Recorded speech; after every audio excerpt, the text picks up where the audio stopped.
There we go. There he is. There we go. Okay, now that in combination over here. Now we got to get you on this. I have a very special. Where did I put it? And if you're getting reverb, I have my gaming headset that I can put on. Oh, no way. Awesome. Should I just plug that in? Last time there was reverb. There might be again if it's the same setup. I think we've improved. Every week we're learning more, Devin. Oh, God. Tell me about it. How have you... I installed this thing called VST Host. Okay. And then I have like a Yamaha mixer. Oh, shit. And so we're like upgrading, and I'm learning how to do this thing called streaming. What's it like to have like 10,000 IQ, dude? Like, it took me like 2 years to figure out that stuff. So Devin, let's be clear. When I say we're doing this stuff, someone who knows how to do this stuff is doing it for me. Got it. Okay. Window capture. So like literally I watched a YouTube tutorial and set up this stuff, and then Tomination Time. Do you know Tomination Time? They came by the chat, and I think I was like in the middle of a talk, so I didn't see them. So Tom has been incredibly helpful. Really? Also was I've educated myself about trolls, and I think I vastly underestimated what trolls are capable of. Oh yeah? I thought we had that conversation from before, didn't we? Yeah, I mean, I still want to talk to trolls on your channel and or trolls on mine. Like, we were thinking about actually creating like a separate, like if you're a troll and you know, like creating a separate email address that trolls could email to come on stream and talk about why they troll things. I mean, I'm sure you could get like a self-conscious one at some point. But like true trolls just want to watch the world burn. That's the problem with them. There's no compromising with them. Right? Yeah. So, I mean, I think if you give them a microphone, they won't like it because that's not how they operate, right? They like to throw fruit and vegetables from the audience onto stage. Oh, shit, man. I don't know. I think all they want is a microphone. Interesting. The whole thing is about attention. That's like the only way that I've found to stop them is by actually just ignoring them. All right, here. Yeah, so we'll see what we end up doing. Well, but if anybody can solve this problem, it's you. I mean, I would like to talk to trolls, though. Yeah. I'm curious, because I think you're right. Like, they want to watch the world burn, so the question is, why do they want to watch the world burn? Like, what's important about that to them? Do you know a dude named Jordan Peterson? Yeah. He probably has the best view on this because he's probably encountered the most amount of trolls. And his theory is that it's a expression of an inner hatred of the world as a result of like a really nihilist view on things. So it's like you hate your own existence and lack of purpose so much that you despise anybody that has one. Yeah. So, I mean, didn't we talk about that last time we talked about trolls? Like, why are people trolling you? No, we didn't cover that. I thought we did. I thought we said, I thought I mentioned that I think the reason you're getting trolled is because you're doing something with your life and that offends them. And that people say that, yeah. People come to your stream in order to make substantial positive changes in their life. And that's what, I think that's consistent with what Jordan Peterson says, because you guys are in the search for meaning and they've had trouble finding meaning. So anyone who is building what they have looked for and not found, it really hurts them. It affects their ego. Yeah, you said you tell them the truth you don't want to hear. Since your message is one of empowerment and agency over your life, what invites the most hatred is meeting the person that you want to be. That's what you said. Yeah, that's pretty cool. that's pretty neat. So you've been like moving forward with the whole streaming thing in the week that or 2 weeks or whatever that we've been not talking. Yeah. So I think we've been streaming. We've had a couple people on and it's been fun. I enjoy talking to people. I had my first like kind of challenging interview because I think someone came on stream and like didn't really know why they wanted to come on stream or didn't really know what was wrong. And so it was kind of like they were being super vague. And so it was really challenging because I think that they like sensed that something was missing from their life, but they didn't know what it was or how to articulate it. Doesn't that usually take a really long time in therapy to like build that up because you have to understand that first. You have to understand why they're there, or they have to Yeah. understand why they're there. Yeah. So, I mean, we did it in half an hour. That's but, insane. Yeah. but it was challenging. I mean, I didn't know if we would, if we'd get there, because it was tricky. But it's been fun to, talk to a lot of people and see how things are going. Good, man. And reaching out to people, hopefully helping some people. So is the majority of what you're doing still direct one-on-one type of therapy, basically, and then using that as an example for how other people can follow it? Or are you doing more? Yeah, so I think so. First of all, to be clear, it's not therapy, and I can't dispense medical advice over the internet. Yeah. But so I think what I do is just talk to people. And so usually my stream, I stream for 2 hours at a time. And I may have a little intro where I'll kind of talk a little bit about what we've talked about, or if I just have thoughts that I'd like to share with the universe. And then we usually do an interview that'll last 45 minutes to an hour, and it'll be on different kinds of topics. And so it's just that's based on what people, want to talk about. So last week we had someone from Rise Above the Disorder. Who was that? Crystal Navarro. Yeah, I know Crystal. Yeah. So Crystal's Jason. Crystal works with Jason Docton. I know Jason. That was the guy that I wanted to connect you with last week when I told you. Yeah. Jason Doc. Yeah. So it's funny. Actually, someone at the conference that I was at, I was at a conference this morning, and a conference about technology in healthcare, and someone there also wanted to connect me with Jason as well. I can totally do it. I'm on the board of Rise Against the Disorder. Oh, really? I'd love to. Yeah. So I'd love to small world.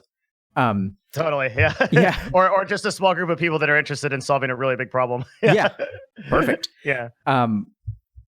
Anyway, so she was on for about half an hour. We talked about that a little bit, and then since she had to go, we actually switched gears, and someone came on and talked about. So his question is, why do I date people that are like my parents? And so that was fun. We talked about that for a little while, and then this other guy came on. So usually I'll talk a little bit. We'll do an interview for about 45 minutes, and then we'll sort of do Q&A afterward based on stuff that comes up in the interview. So do other people feel like they date, do they find themselves dating the same kind of person over and over and over again? Why is that? And then, yeah, I mean, so that's usually the format. Got it. Okay. And so you and I are doing something kind of a little bit more, I think since we're also sort of starting to commit to more regular talks, which I love. I love that idea. That is amazing. You're very good at asking questions, by the way. Oh, really? Thank you. Really? Yeah, you are. Thank you. I have a big reason for that, I think, is I prep a lot. I spend a lot of time, and also another big reason for it is I read so many books and I've listened to so many podcasts and I've done so much work on trying to understand self-improvement that now that I finally have someone in front of me that it can answer all those questions, it's like a genie that I could just continuously ask questions, just pop answers out of a freaking magic lantern. And I'm this is amazing. This is everything I've always wanted, so it's really easy to do. Yeah, I think you ask good questions. You ask questions that capture the nuance or essence of things, which is hard. Thank you. Thank you so much. That means a lot. It's really cool. I think one of the things that we could do is sort of build over the course of time, build a foundation of understanding of some of these topics. And the thing that I want to nail you on most of all is some kind of, and we don't have to get into that right now because I have a couple of intro stuff, but some kind of objective template for, because here's what I was thinking about between the last time we talked and now. And actually before I'd say that, and then we should probably reintroduce you to people that are watching you for the first time. There'll be a lot of those people. So there are going to be people who don't absorb the full percentage of what you say, or even they're going to give you a certain amount of time of day that's relevant to their attention span and how interested they are in the subject. So as much as possible, we have to work to try to distill into a template, objectively, if you were going to approach self-improvement, what are some of the things that people can do and why? And I think once we sort of build the foundation of that understanding and at a high level and a granular level, it'll be really cool. Sure. Yeah. I mean, I think that's that's a big task. So I think somewhere along the way, like whenever I teach about meditation and stuff like that, people ask me like, oh, this is really helpful. Is there a book we can read? And then the really disappointing thing is I say no. So there are a lot of books on meditation out there, but I think the real problem with a lot of dissemination of information is that, especially in the meditative world, is you have teachers who learn from their teachers who learn from their teachers who learned from a master. Mm-hmm. And so they start following a script, and then they start to lose how that script was made. Right? So it's like you're, instead of understanding like E equals MC squared, you're just like copying and pasting like iterations of that formula instead of understanding the basic elements that allow you to develop a meditative tradition. And I think what's so weird about that is that I feel like meditation is a introspective practice that I guess if you just do it will bear fruit, but you're saying it doesn't unless it's technique based. Like if someone just sits down and starts meditating, like so I think what happens is people emphasize the technique, right? So if you go to a meditation, like a particular tradition of meditation, they're going to say, like, for example, if you go to a Zen meditation, they're going to say, this is the way to meditate. Yeah. And they don't really acknowledge that there are like thousands of ways to meditate. They say, this is our way. But like the person who developed Zen is the one who truly understood it. Yeah. And so what's happening is like everyone else is just following a playbook. But like in order to really understand the stuff, in order to do what you're talking about, you have to be able to make the playbook. You have to be able to create your own plays, because that's when you truly understand the pieces involved. Did you ever read Siddhartha by Hermann Hesse? Yeah, many years ago. Yeah, there's a scene in it where, so in Siddhartha's world, Buddha already exists. So Siddhartha is going through the world and meets the Buddha as a separate person who's already become enlightened. Yeah. And he says exactly that to the Buddha. He says, this is assuredly the absolute best path to reach enlightenment that can be taught. The problem is that because I'm lacking that self element, I can't follow it. I have to go find that answer for myself. Yeah. So I think that's the challenge, right? Is like creating, you're saying like, how do we distill what we're talking about to be like a road that people can follow? And honestly, like, I think if you want to, so I'm working on that. It's funny. I sat down and actually, result of the streaming, a lot of stuff has coalesced for me. And I wrote like 3 pages about anxiety. And like, it's sort of like everything you need to understand about anxiety just boil down to 3 pages. And it's like, where does anxiety come from? Why do we have anxiety? What are the like physiologic anxiety versus cognitive anxiety? How does anxiety affect your mind in the moment? And where are the roots of anxiety? So if you're thinking about tackling anxiety, you have to tackle the roots of it, and you have to tackle the actual activity like in your thought process in the moment. And that division is very fundamental. And so I think, that's my goal too. The other wild and crazy thought that I had was that, so I've been thinking about distilling stuff too. And I was thinking about like, we do a lot on Twitch, and we like, I think Twitch chat appreciates what we do, and that's why we do it, right? So that people can watch and learn.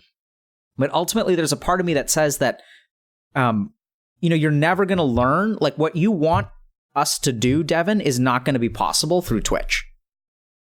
That's why we're syndicating it to YouTube. every talk that we do goes, yeah, you're right. And actually, this is a fundamental problem with this platform that I've talked about to Twitch a lot, right? And I don't know how you solve it. Is like, how do you convey meaningful information that sticks with people and lives somewhere in a live format? That's very hard. Yeah. So I had a crazy idea, which is a little bit tangential to what you're saying. I was thinking, so we held our first retreat, like our healthy gaming retreat, in August, and it was a lot of fun. We went out to Yosemite National Park. Gamers from all over the country showed up. Wow. And it was fun. And it was like, I think it was like Wednesday to Sunday. And I had this idea that I'm kind of tempted to just tell the internet, and this is probably a terrible idea, but just tell people that I'm going to be somewhere for 10 days. And if you guys want to learn stuff, like legitimately learn, like just show up. And whoever wants to show up can show up. And we're just going to like work through this stuff. We're going to teach you how to meditate. We're going to teach you about anxiety. We're going to teach you about whatever you want to learn about. And let's like workshop, like make a retreat where people can just show up, and then we're going to get through whatever we want to get through. And we sort of... Go ahead. Go ahead. Oh, I was going to say there's a really interesting idea in that, is that what if you use your Twitch as a lead generation into those kind of events that do have that impact? What is a lead generation? What does that mean? It's a marketing term that means there's a, if you imagine a funnel, okay, and at the top is a big circle, and at the bottom is a very small spigot, right? At the top, everything sort of falls into it, and it gets shot out. So the top of the funnel would be the way that you put ingredients in. So if you're going to pour water into the funnel, imagine water is people that need help, for example. Yeah. Right. They all kind of go down in the funnel and they end up in the place you want them to be. So in this case, the lead generation would mean bringing new people into the funnel from one source so that they can come out into another source. So they come in from Twitch, for example, and they come out the other end onto a seminar or a retreat or something that you want them to do. Yeah. I mean, I think that's because I'm just recognizing the shortcomings of like just not being able to help everyone, right? So I think a lot of people learn from interviews and like what we're going to talk about today and stuff. But ultimately, I think the most transformative experiences of my life have been kind of like in person, where you're kind of working with someone intensely. And if people want to, I think there are issues of like scalability and stuff. So I think the upside of something like Twitch is that you can reach way more people. Like, you can reach hundreds of people or thousands of people or tens of thousands of people at a time, which you really can't do in a retreat. But I mean, I think this is a crazy idea for a couple of reasons, because like it's not going to be planned, and like I don't know who's going to show up. I don't know if someone's like, if there are going to be hygiene issues, or like if people are going to be respectful of each other and things like that. Like that's all problems. Like I was just thinking the other day. So we had a bed bug scare in our house where there was like a concern that we had bed bugs, and I have young kids and they pick up bed bugs from all kinds of places. And so like I was just thinking, like, what if one dude, like one fucking internet troll shows up with bed bugs or like lice, and then like our we're gonna have to like quarantine, and everyone is gonna leave on day 2 because we're infested with disease. Thought that you had like. There's gaming conventions of like 100,000 people that go to like PAX West or whatever, and haven't had some kind of epic pandemic beyond the flu or whatever. Which is miraculous. Yeah, it is. Yeah, it makes you really think about the sort of divine wave that there must be to make that kind of stuff happen. I can't believe something hasn't happened some mutated virus hasn't come out of a gaming event and killed us all. Yeah. In terms of Twitch, there's an interesting thing about scale, is that you always have to continuously do things that get you the greatest awareness possible because of the way that scale works. If you can make one person's life or 10 people's life 50% better, you can make 1,000 people's lives 1% better, right? The right answer, I think, is to do both. But Twitch is one of those platforms that you can really uniquely do that, because there's going to be so many people that you don't even ever meet, by the way, right? Because the vast majority of people that are in your chat are not talking, they're listening. And those people will walk away with impact that you may never hear about, or months later you'll get an email from somebody that's like, hey, this small catalyst was enough for me to change X. Yeah. That's the reason you stay on Twitch, IMO. Yeah, it's funny. I did a Reddit AMA like a year ago, and I still get messages from people from it. So one reason for that, though, is because Reddit lives, right? So that AMA still exists somewhere. And I actually found it, I think, when I was looking for stuff for our show. Yeah. So like the one problem with Twitch is like once that VOD goes, there isn't, and nobody really watches VODs. Right. Yeah. So that's one of the reasons why I think it's really important to sort of document your whole Twitch journey by editing every video and putting it somewhere. I think it's absolutely imperative. Yeah. I think so far we're doing that. So all of the interviews, if you guys want to, so if you wanted to see, I think the first meme of our channel was born on today's Friday, on Wednesday. And it was with this guy who was unclear whether he was, I think he was, I think he's just not from the US. So his pattern of speaking was a little bit different. But there was some concern that he was a troll. I think he was just speaking differently. I do wonder a little bit honestly, I wonder if he was high, but unclear.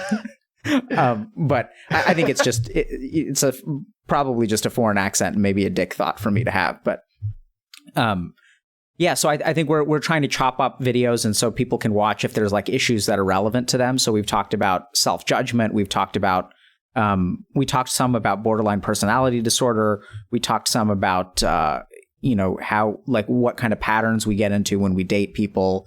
We talked about feelings of inadequacy and kind of how to move forward. So all that stuff is sort of being collated. So I'm behind what you're saying, man. Excellent. Yeah, I see it here. I have your YouTube pulled up. I'll link it in chat too. You guys should subscribe to this. There's a lot of good stuff. So here. what are we talking about today, Devin? Well, let's start off with like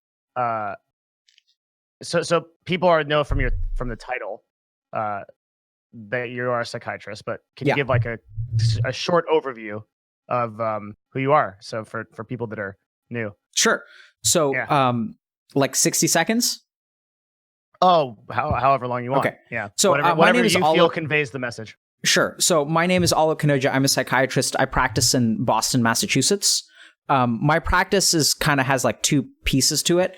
I spent several years studying to become a monk before going to medical school, and that was actually I guess things start with me almost failing out of college due to being addicted to video games and just playing too many video games all the time, which oddly enough is not something I regret. I actually had a lot of fun those years, and played just a bunch of video games, almost failed out, and then decided something needed to change. So I ended up going to India the summer after my sophomore year and decided then to become a monk, and spent about 7 years coming back and forth between India and the US studying yoga and meditation. I ended up meeting my wife, and so then that made the monk and celibacy thing a little bit tricky. And so also she wanted to be married to a doctor, so I decided to go to medical school and did a few years of neuroscience research, studied medicine, and then ultimately became a psychiatrist.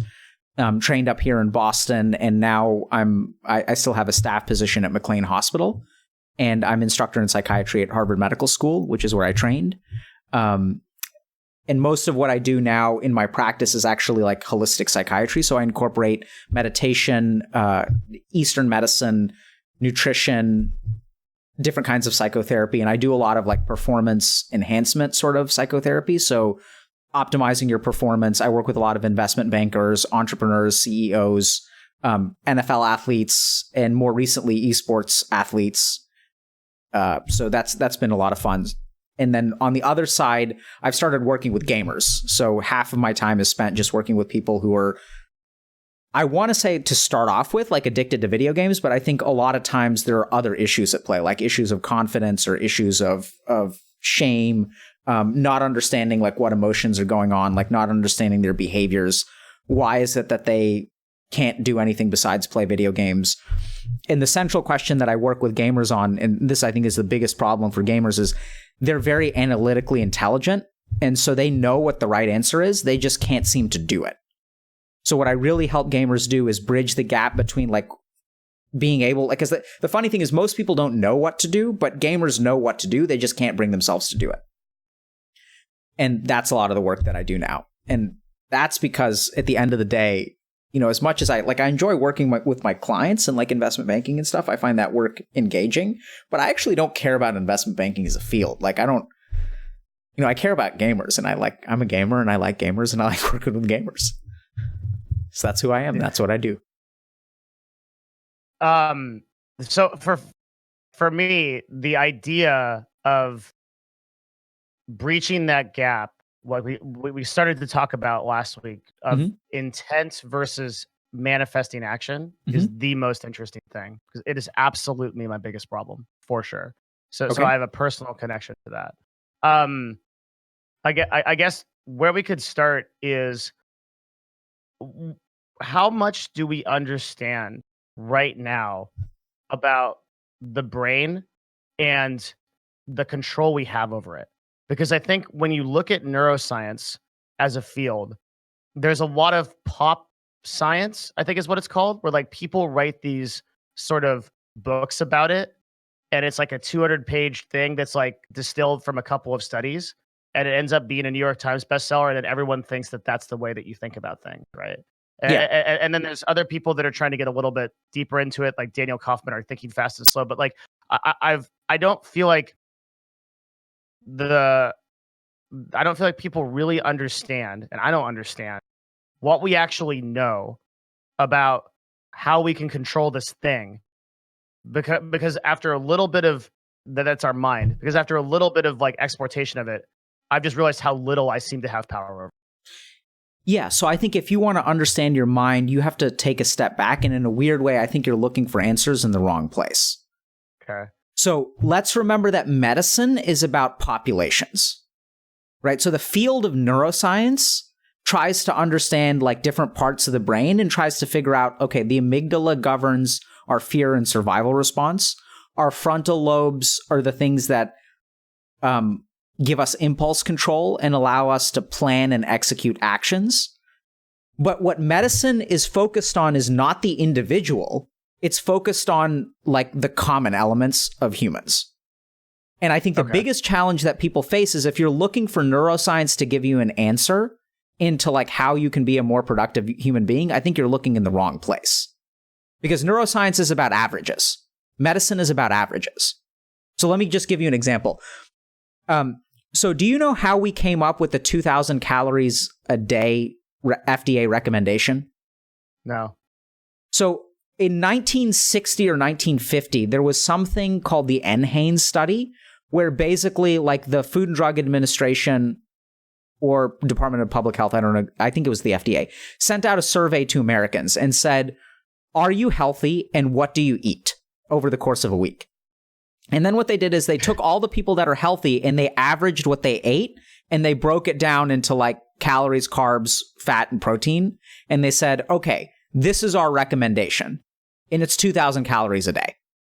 And so that's not based on any science and it's not based on any individuality. It's just based on the average of what people eat. And so they took all the people that are healthy. What does that mean? So like people who said, I have no diseases, they took their answers and they averaged them all together. And that's how they came up with it. Huh? Subjectively? Yes. Okay. They just said like, are you healthy? Like, do you take any medication? Do you have any diseases? And people who said no for both of those are the ones that they took their answers and they averaged them all together. And then we have a 2,000 calorie a day recommendation. 50 years later, has there been science since then on that? That people must have gone back and looked at it and seen if there was? No. Or did people just assume that that's the answer? That's what we hear, right? Okay. Like, it's crazy. Okay. So, like, we know a lot. So I can study, like, and this is what you have to understand is that medicine is about averages. So when they say that, like, the amygdala governs a fear response, the way that they do that, because this is the way that medicine works, right? So they take 50 people and they scan their brains and they say, okay, we're going to show 50 people like pictures of zombies and we're going to see which part of the brain lights up. And for each person, their response to a zombie is going to be different. But then what happens is we average all of their brain scans and we say, okay, this is the part that governs fear. But what you have to remember is that like each person is like, that's going to apply poorly to any individual person. So any conclusion from medicine is going to apply. So from scientific research is going to apply to very few people. Do you get that? No, because it seems to me that if you make a conclusion based on the average response to something, then it would follow that the average person would respond in that way. Absolutely. It follows that not every single person's, but the highest count that we can get. Beautiful, right? Devin. So let me ask you something. If you want to develop a strategy so that your intentions become manifestations, do you want to develop that strategy based on the average person or based on you? Ultimately, it has to be on you, but you have to have some kind of observational hypothesis first to be able to even have an idea of how to do it. Absolutely. I completely agree with you. So then the question becomes, where does your observational hypothesis come from? So you can... I would assume studies, averages, things like that, right? Yeah. So what would a yogi say? They would probably say to just go do it yourself and figure it out, right? Yep. And I think that's going to be better. Okay. So I think you can use a lot of neuroscience for sure. I think you should. I mean, like I've studied. I mean, I'm a neuroscience researcher, or not anymore, but I used to be. And so I'm a big fan of neuroscience. I got really excited about neuroscience. I think it's huge. But I think if you're talking about individual transformation, you can read as many studies as you want to on neuroscience, and like all of those studies are going to be about the average person. They're not going to be about you. So ultimately, you can use that as a starting point. So like, I'm not saying you shouldn't use that information, but I'm saying if you're really thinking about how to transform your life, like it's been my experience that there's neuroscience, there's applied neuroscience, there's psychology, and then there's like psychotherapy.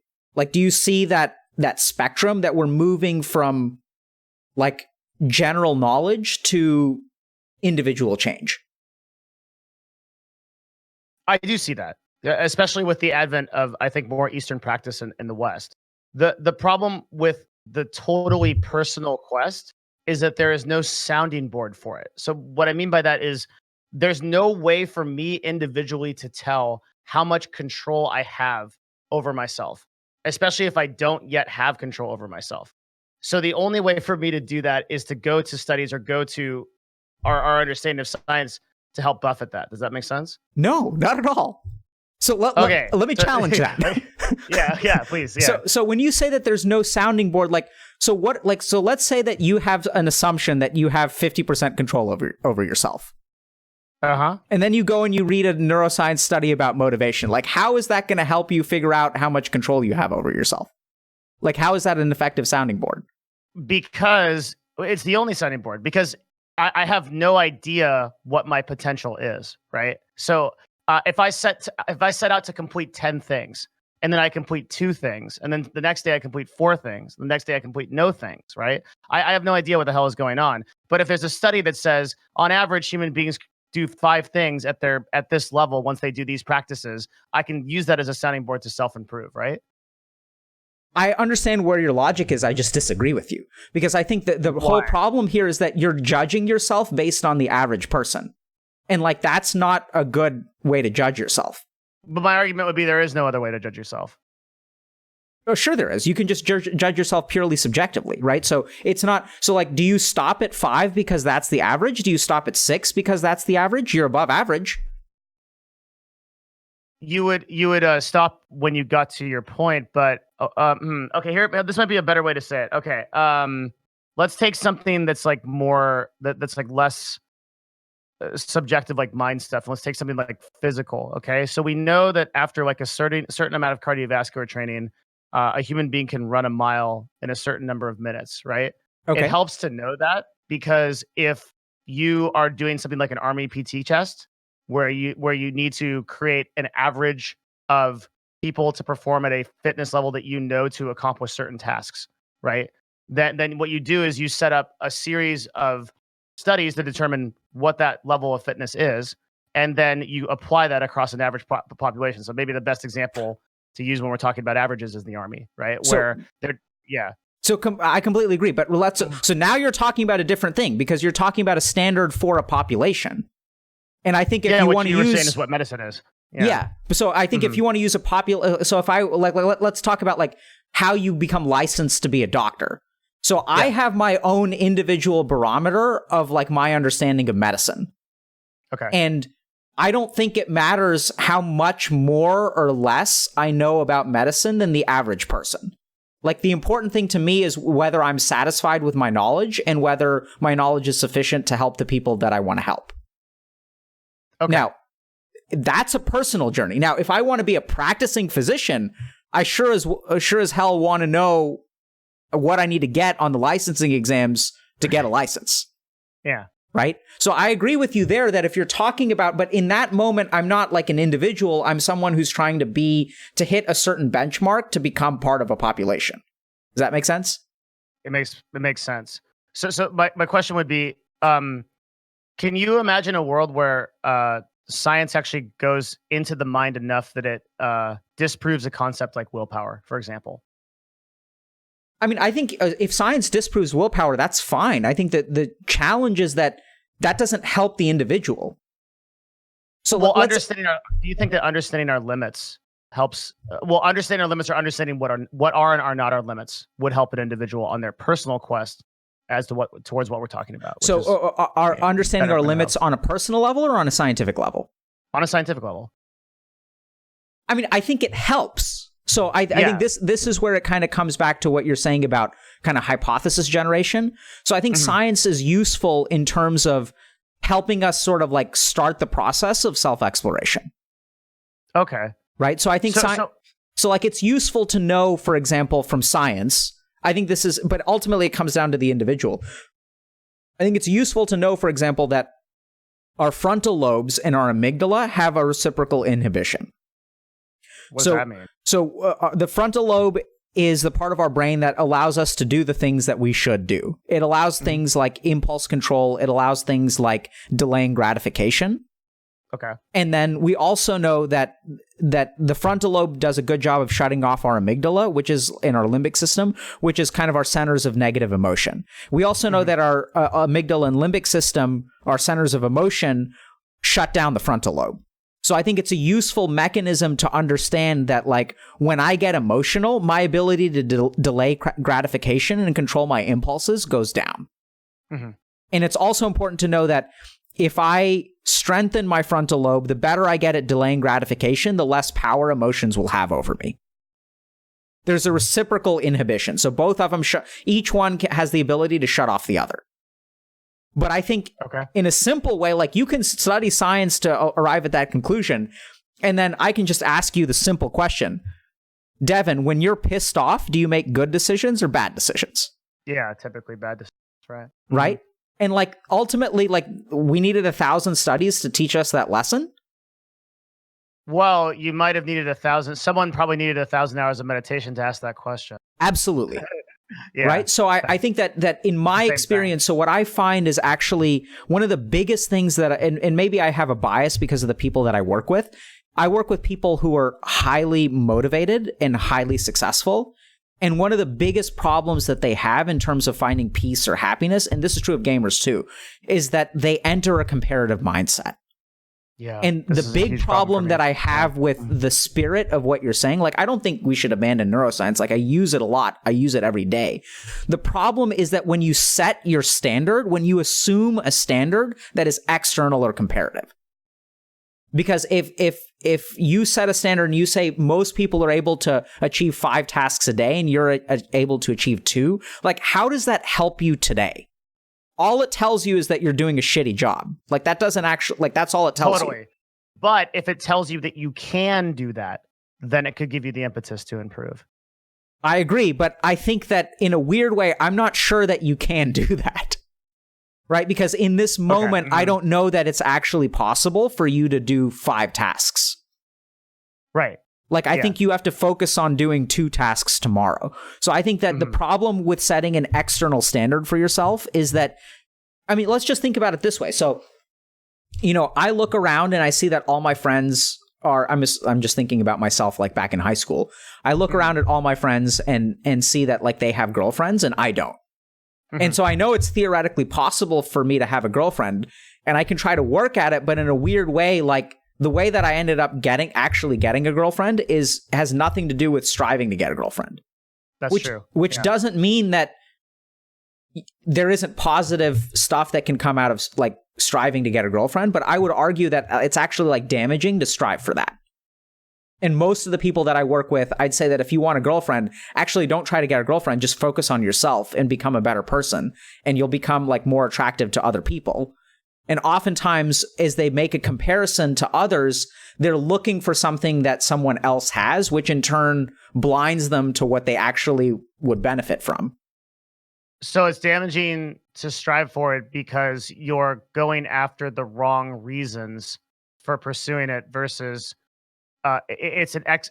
whenever you go after something, what you're saying is when you go after something that is externally driven, you're not going to get a response that's authentic to yourself. Absolutely. So if we're talking, if your main question is how does intention, if I want to do something and I want to make that a reality, I think the more that you focus on yourself and the less you use an external standard, the better you're going to be at being able to do that. So we talk about jobs, we talk about careers, but we don't talk about callings. And I think that's a big problem. What's the difference? You tell me. We talk about jobs and we talk about careers, but we don't talk about calling.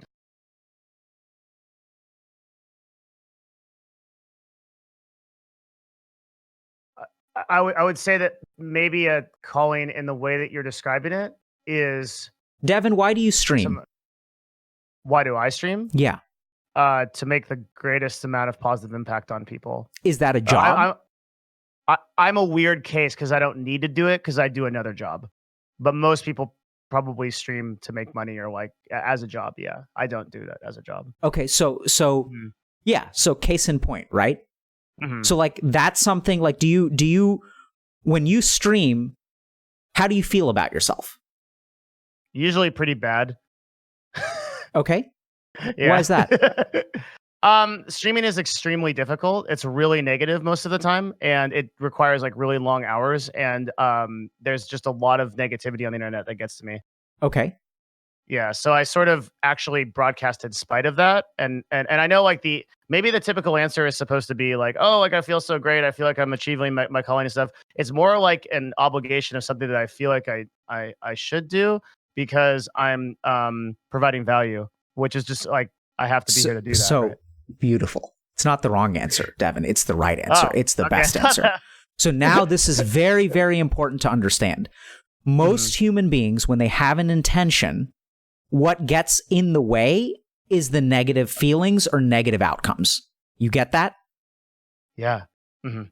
And somehow you are able to do something in spite of those negative feelings or negative outcomes. You have somehow stumbled upon the silver bullet, which is to do something even though it hurts.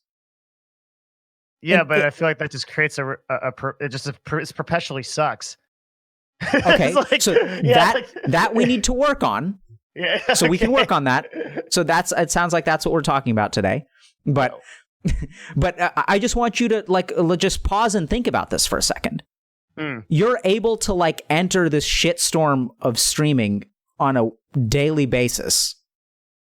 And there's a part of you that hates doing it. And yet, if we think about what are the things that get in the way from intention to manifestation, isn't it the bad stuff? Like if becoming a millionaire was like involved eating burritos every day, like people could do it.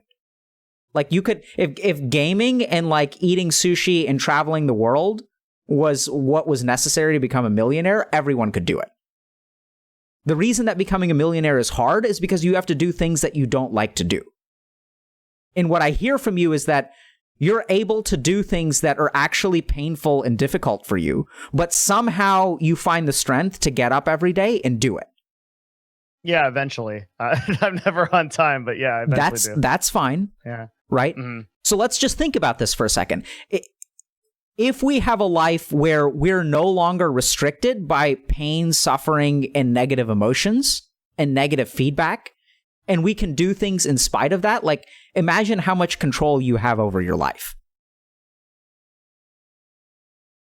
That doesn't make sense to me. If we lived a life without negative emotions, we would have a lot of control. Sorry. No, not without. If we lived a life where negative experiences did not prevent us from doing the things that we want to do. Did not prevent us from doing them, yeah. How much freedom do you have in life? I would assume a lot, assuming that's the actual barrier, but I'm not sure it is. Okay. I think for many people, it's one big one, right? Because generally speaking, people don't do things because they're hard. They do things that are easy. Like, why do people play video games? Because it's fucking easy. Yeah, but do you think that there's also sort of a societal or cultural aspect of this where we have sort of pushed the tasks? So like once you get into doing things like pay-per-click advertising, for example, and you're like, it's not like really technical work and it's actually pretty fun. It's almost like a game in of itself to figure out like these demographics and like these audiences. And it's actually really similar to gaming. It's kind of weird how it's a parallel, but we've sort of as a society pushed these topics over here and said, these are not fun. And now everyone's sort of grown up knowing that. How much of it do you think like, in terms of distribution of these tasks is actually stuff that human beings don't want to do or just things they think they don't want to do? I don't understand your question. It's important because let's use the millionaire burrito example that you had.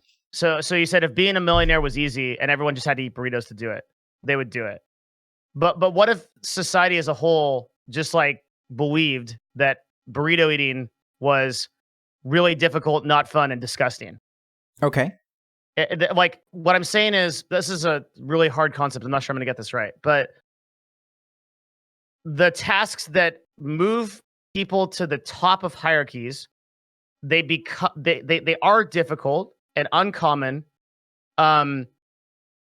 by virtue of a sort of cultural significance around that thing, right? Like there's people say building a business is difficult, but we don't know that building a business is actually that difficult. But there's been a lot of like societal stigma around it, and now the perception is that difficult, so maybe people don't even try. Yeah. So let me see if I understand you. So how much of our perception? Okay, let's just track back and how much and of our exactly yeah. How much of our perception is actual barriers psychologically, and how much of it is I'm making a claim that if you are no longer controlled by your negative experiences, you have freedom in life, and what you intend will become real. That is the claim you're making. And you are saying, but how much of so that involves like freedom from negative experience, but your response is how much of our definition of negative experience is determined by society and may be false. Right, which matters because even if you get rid of the negative experience, you still have that barrier after that, if that's true. I hear you. Yeah. So now we come back to what I was saying earlier, which is this is why you should not look externally for a comparison bar. All right, so then let's go back to that question and say, let's assume that's right, and that we can't look externally. Where do we look? And I know the answer isn't obviously into the self, because that doesn't mean anything. No, I know. So I think we look at what we're highlighting now is the difference between a job and a calling. Okay. Right? So like a job is what society tells you to do in order to be successful and secure. A calling is something that like you feel like is a duty or a responsibility. Last time we talked about dharma, you remember that? And you said that like part of the reason that you stream is because you feel like it's an obligation. Yeah, duty or responsibility is how you define it. So you do this because you see that something is wrong in the world and that you feel like you have the capacity to try to fix it. Exactly. And that's where you get the strength to deal with trolls, the negative emotions, the whatever makes it difficult for you to stream. Yes.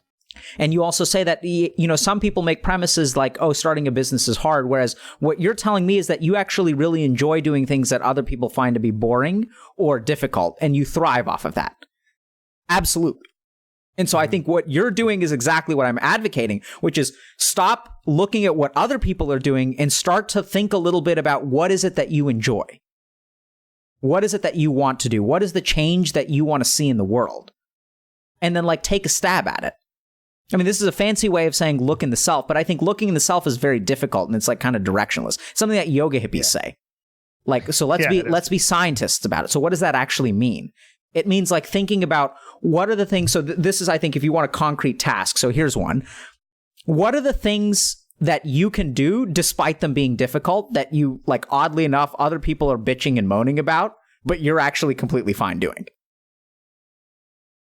Meditating, going to exercise like yoga or things like that, reading books.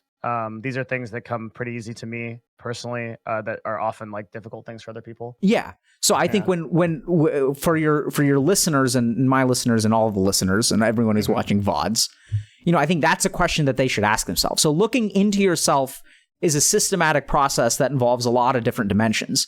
And one is like, what are the things that are hard objectively, right? That the standard people say are difficult, but that I actually enjoy doing.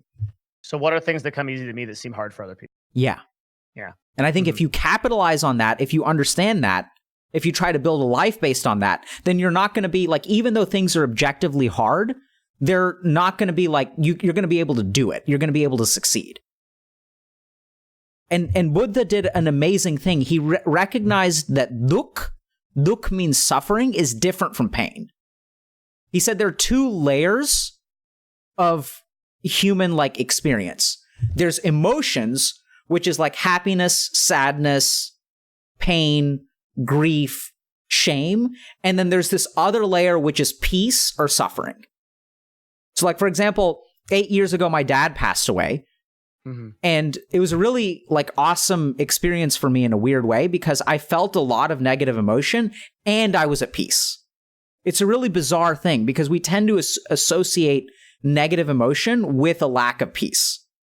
But you can actually attain a state where there's a part of me that sort of recognized, and I think people who have lost, especially parents, will get to this point, hopefully at one point, where you sort of accept it. Like, yeah, you miss them, but you're also at peace with it, and you can like You can sleep easy at night because they lived a happy life and they provided for you and you guys had like a valuable relationship and it meant a lot to you, but now they're gone and that's okay.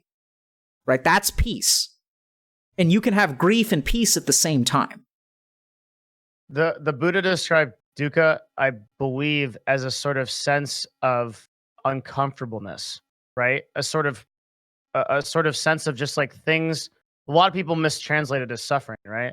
But it's actually just a sense of not being comfortable with the state of things. It's that way we think of suffering as like, okay, you're really cold, or you're starving, but it's not that. It's this, right? It's the sense of unfulfillment. Yeah, so I think that's one source of dukkha. Yeah. But I think suffering, I think, is actually a pretty good translation. I mean, this is why I think ultimately we have to use Sanskrit because.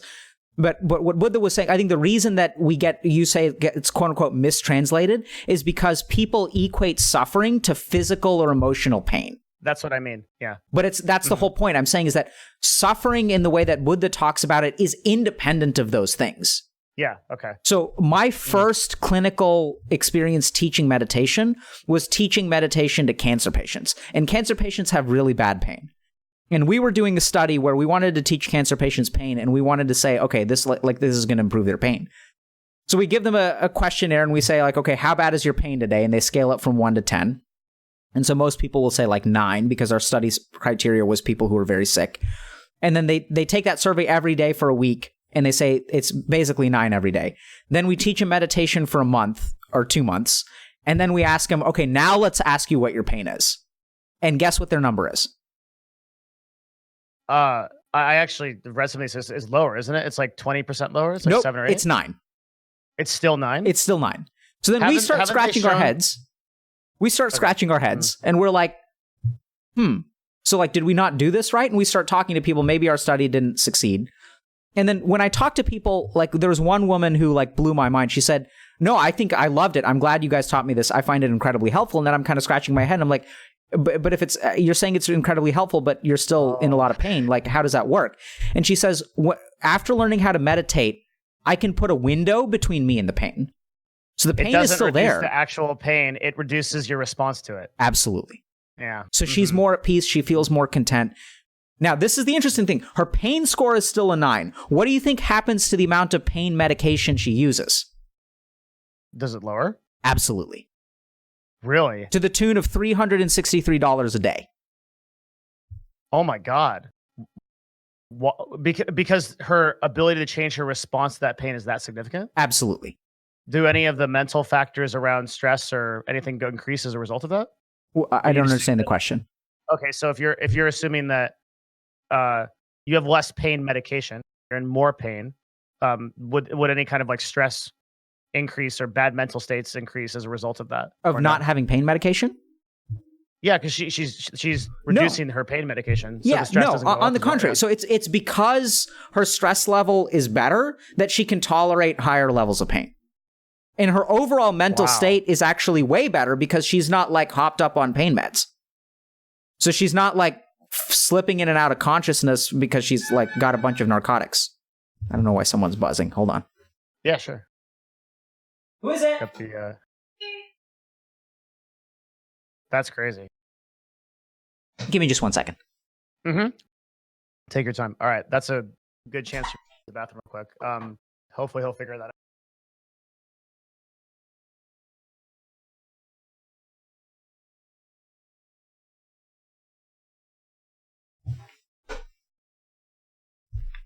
Alrighty.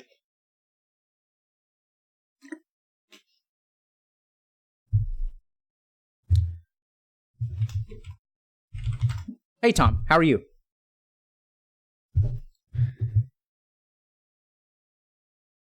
Yeah, you scared me straight, man. It's really frightening, actually, what trolls can do. It's like crazy. I didn't realize that they would go that far. So just while we have a little bit of a break, do you guys have a sense of what do you guys, is there something in particular that you want to talk about today?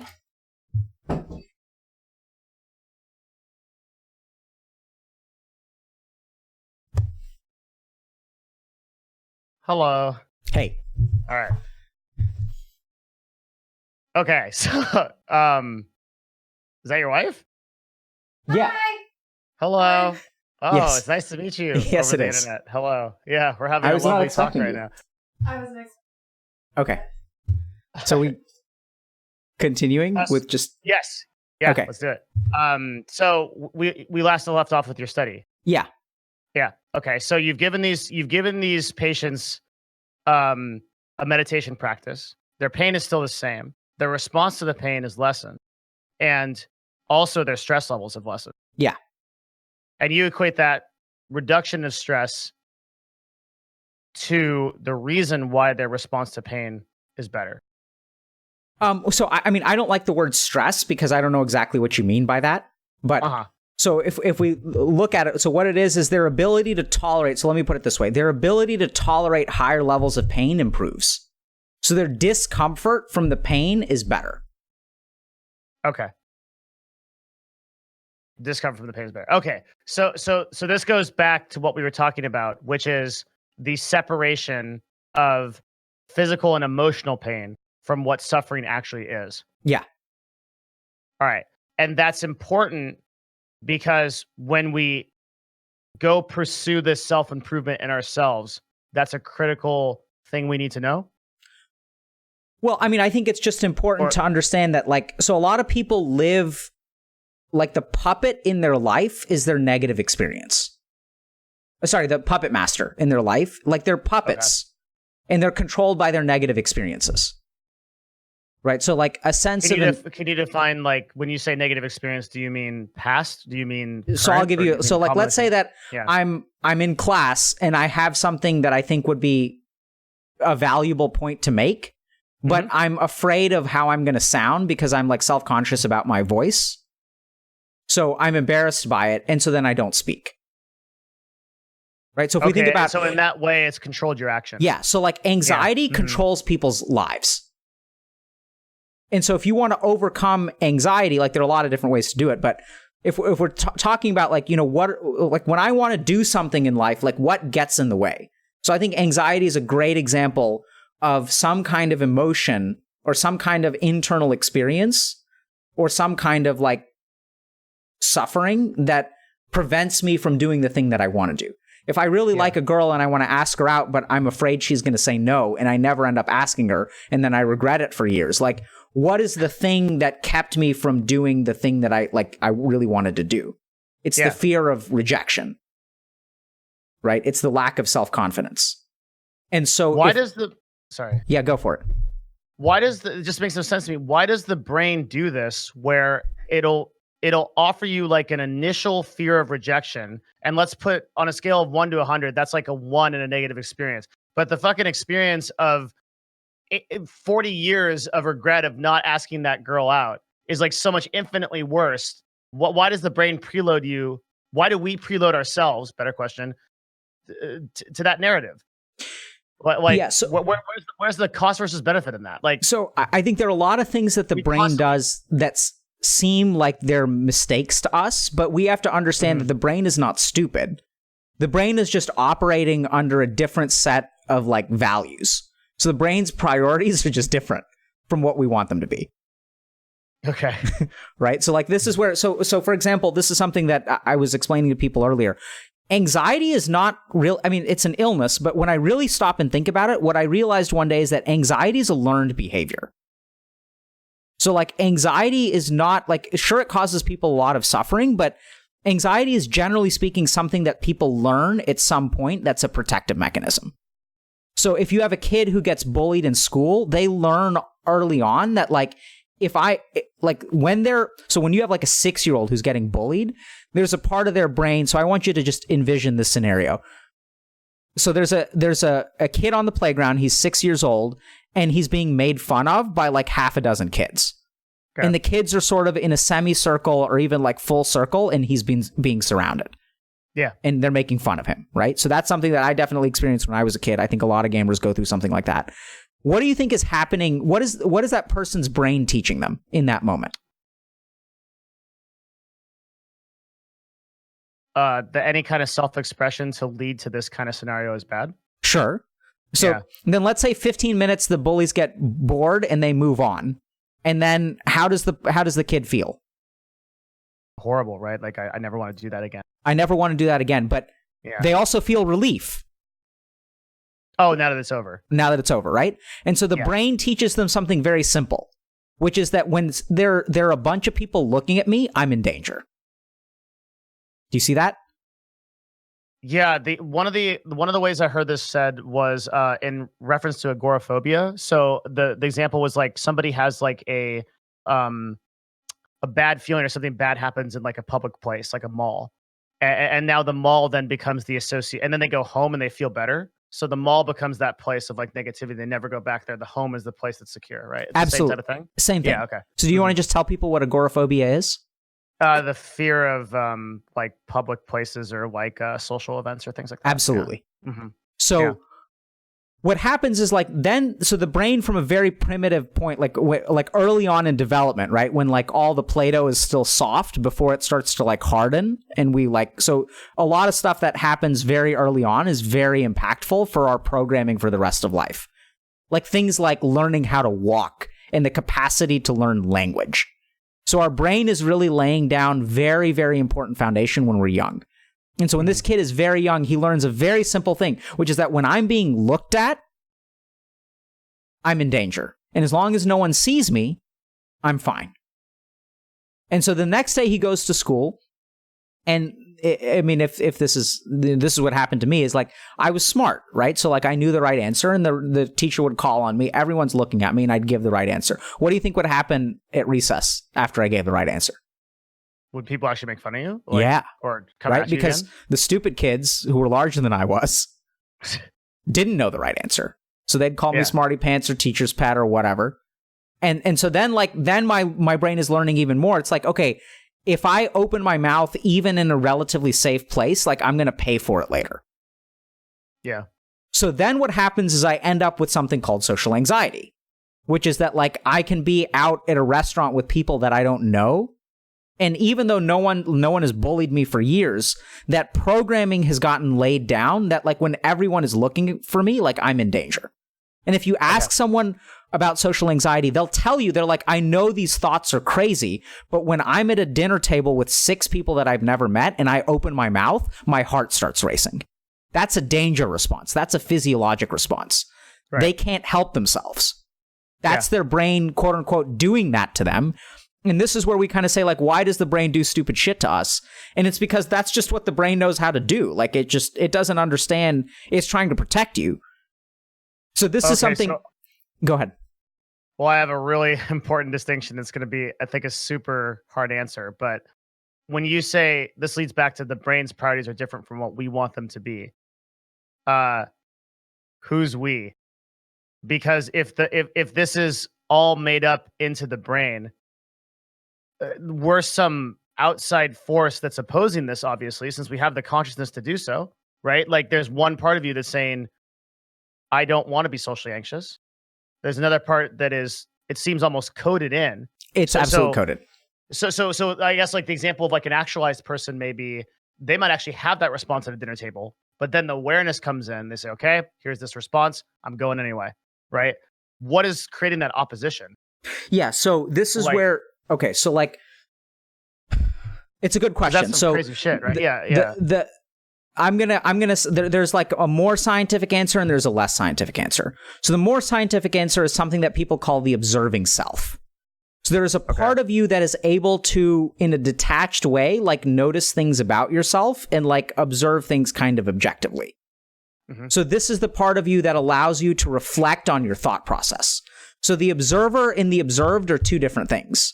And if we think about it, like sometimes you're caught up in your thoughts, like this may sound weird, but sometimes you're caught up in your thoughts in your thinking and you're kind of not really aware of what you're thinking. You're just lost in the thinking.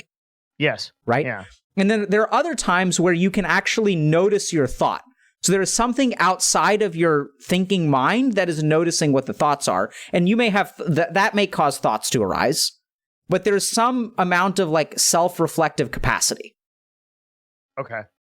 So this is in psychology or neuroscience or whatever, people sort of talk about this thing called the observing self.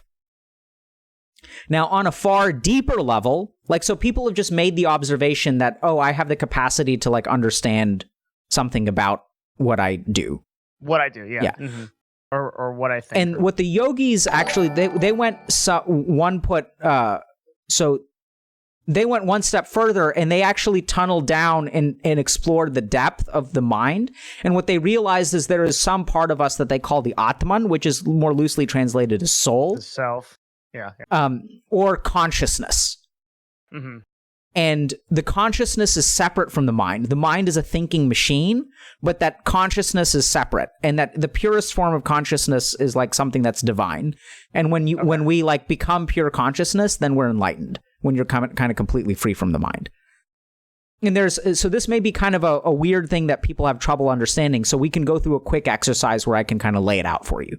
Sure, yeah. So people tend to think, first of all, that consciousness and mind are the same thing. So let's understand the different states of mind and being that we all experience and see how consciousness and mind are actually separate.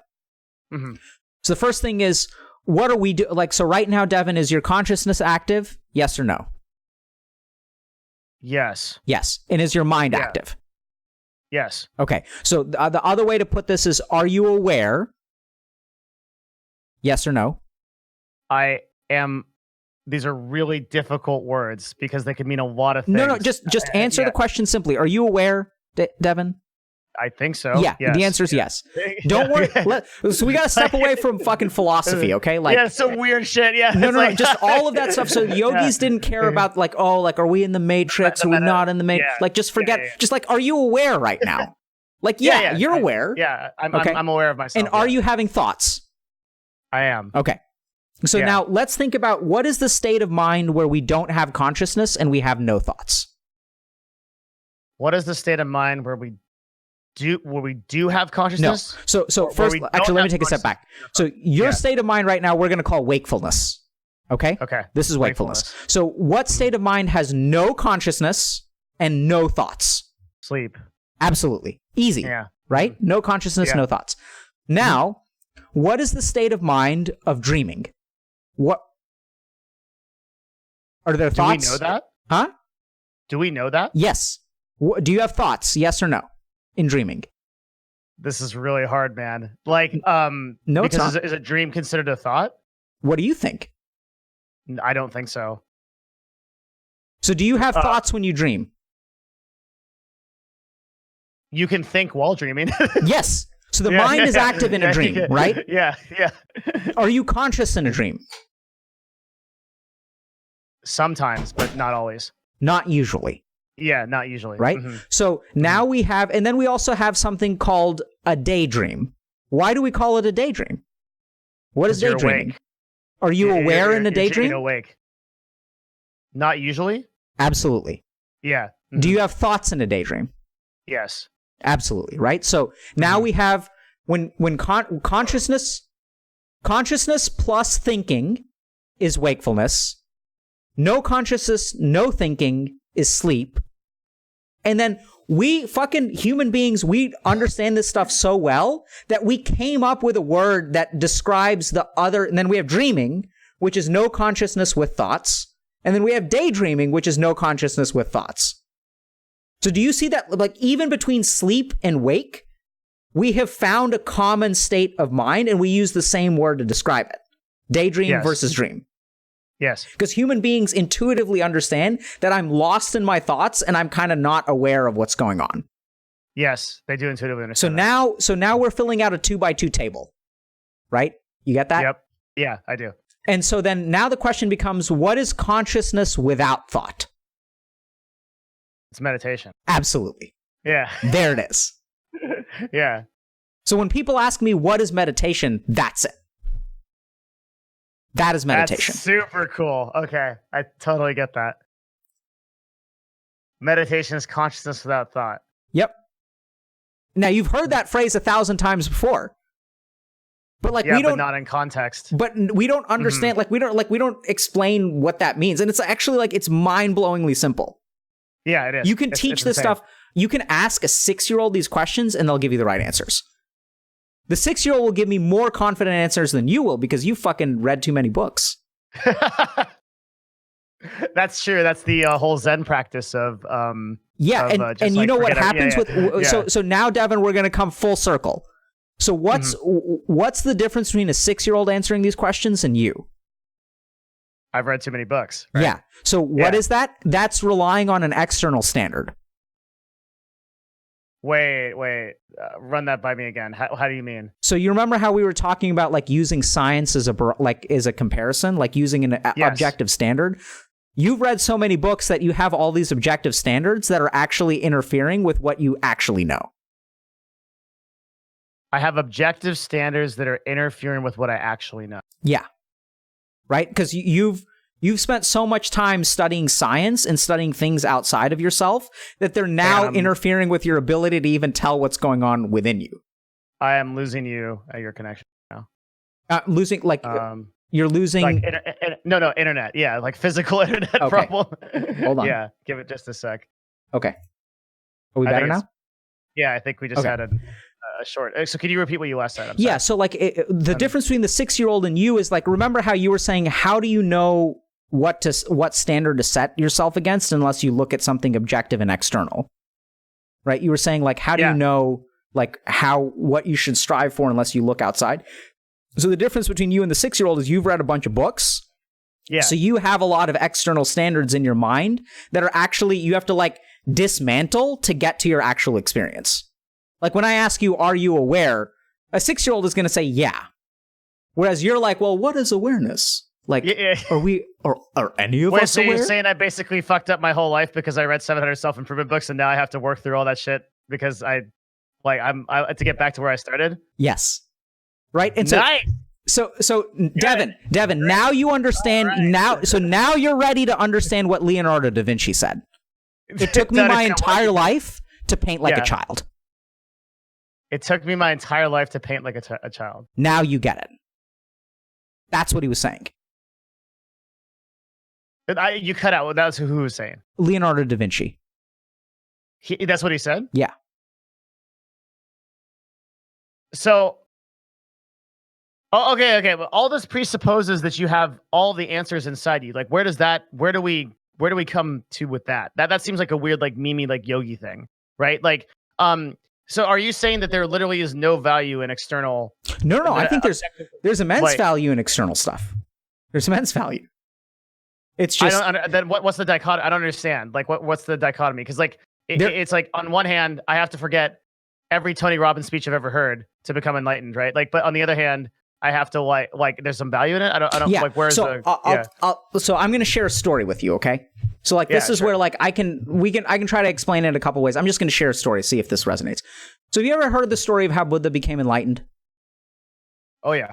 What's your understanding of the story? Well, it's a really long. Okay. So my understanding of the story.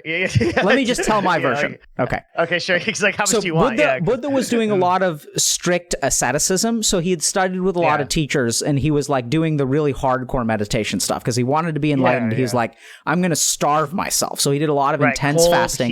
He was a shramana. Like he would live in the forest with a loincloth. So he was like, he was like gray and on the brink of death and had like, it thought like, okay, like it's not enough. I'm not enlightened yet. So I'm going to go further. I'm hardcore. This is what all the texts and all the external people say that I should do. And I know that people have gotten enlightened this way, so I'm going to do it. And he's doing it. He's on the brink of death. He's emaciated. He's like all skin and bones. And this young girl walks by. I kind of envision her as a 9-year-old girl. And she's got a pail of rice pudding. And she sees this dude who's clearly like an ascetic. And she kind of says... she also sees that he's like, he was not like really looking great. Like he looks sick and he's pale and he's thin. And she's like, hey man, do you want some rice pudding? And then rice pudding is like, it's dense, it's delicious, it's creamy, it's sweet.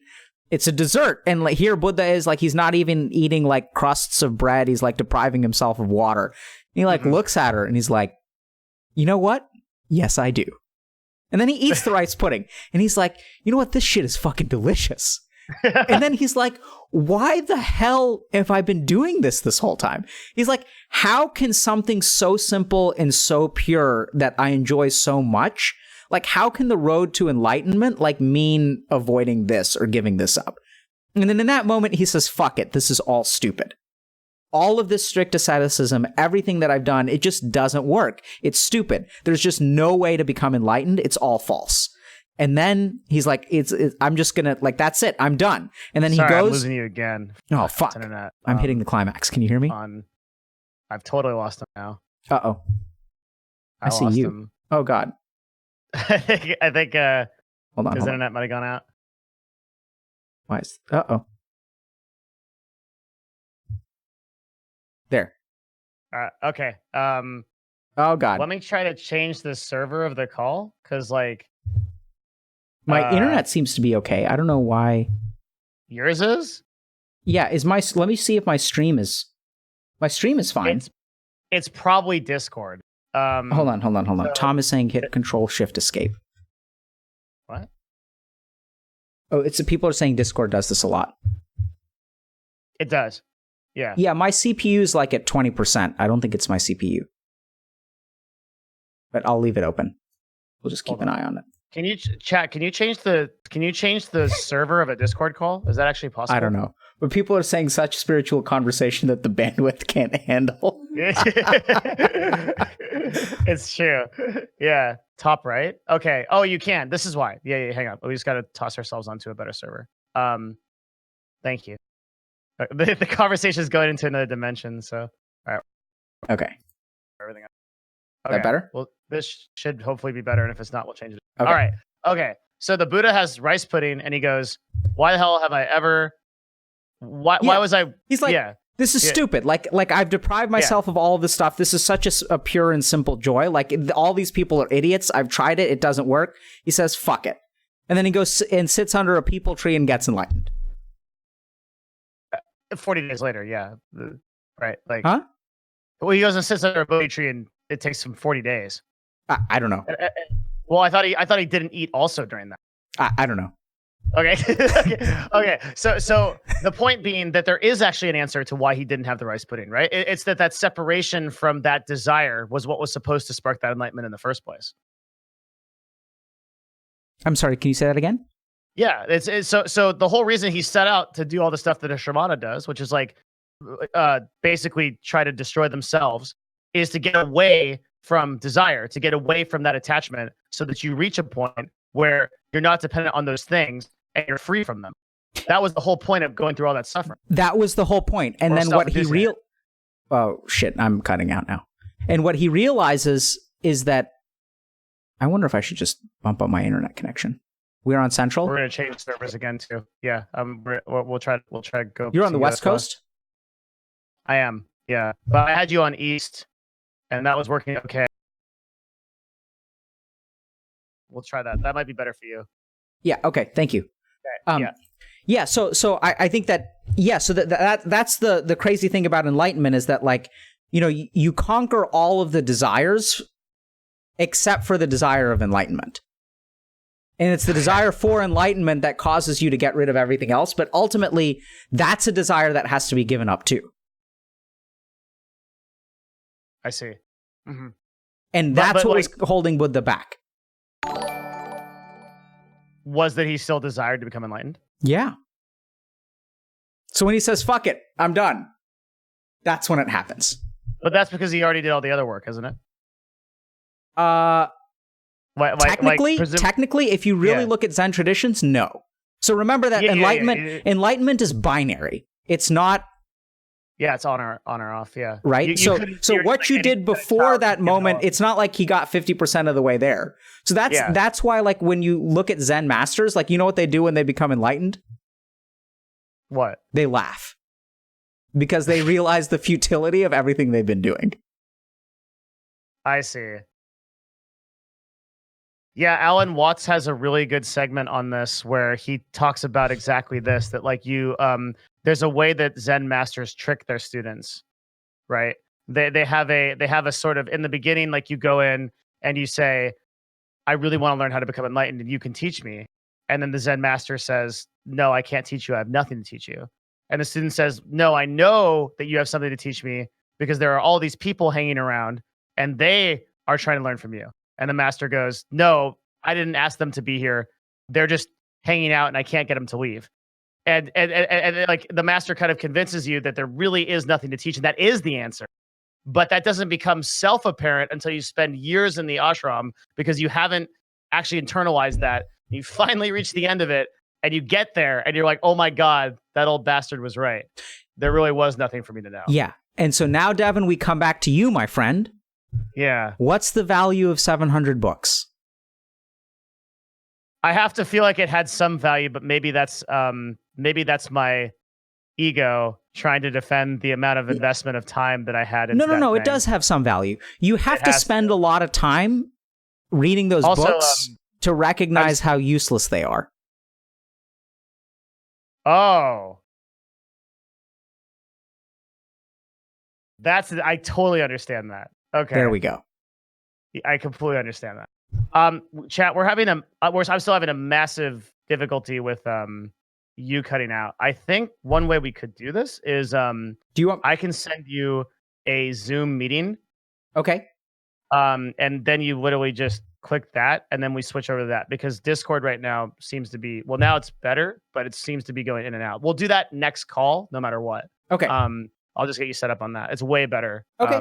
Okay. So it seems to be good now. So I needed to read the books to understand that I don't need to know what's in the books. Yeah. Okay. Right. So this is transcendence. Like, you have to move above and beyond the phenomena of like reading and all that good stuff. So like, this is where when we kind of go back to neuroscience, here you are, you're telling me like, isn't neuroscience important? Isn't neuroscience important? And I'm saying, well, oh shit. 1 second. The pizza's ready. Yeah, I drove. Yeah, we'll get him on Zoom meeting this next time, chat, so that that will work like 100%. That's how we do D&D. It never interrupts. Right. And we have like 6 people. Right here.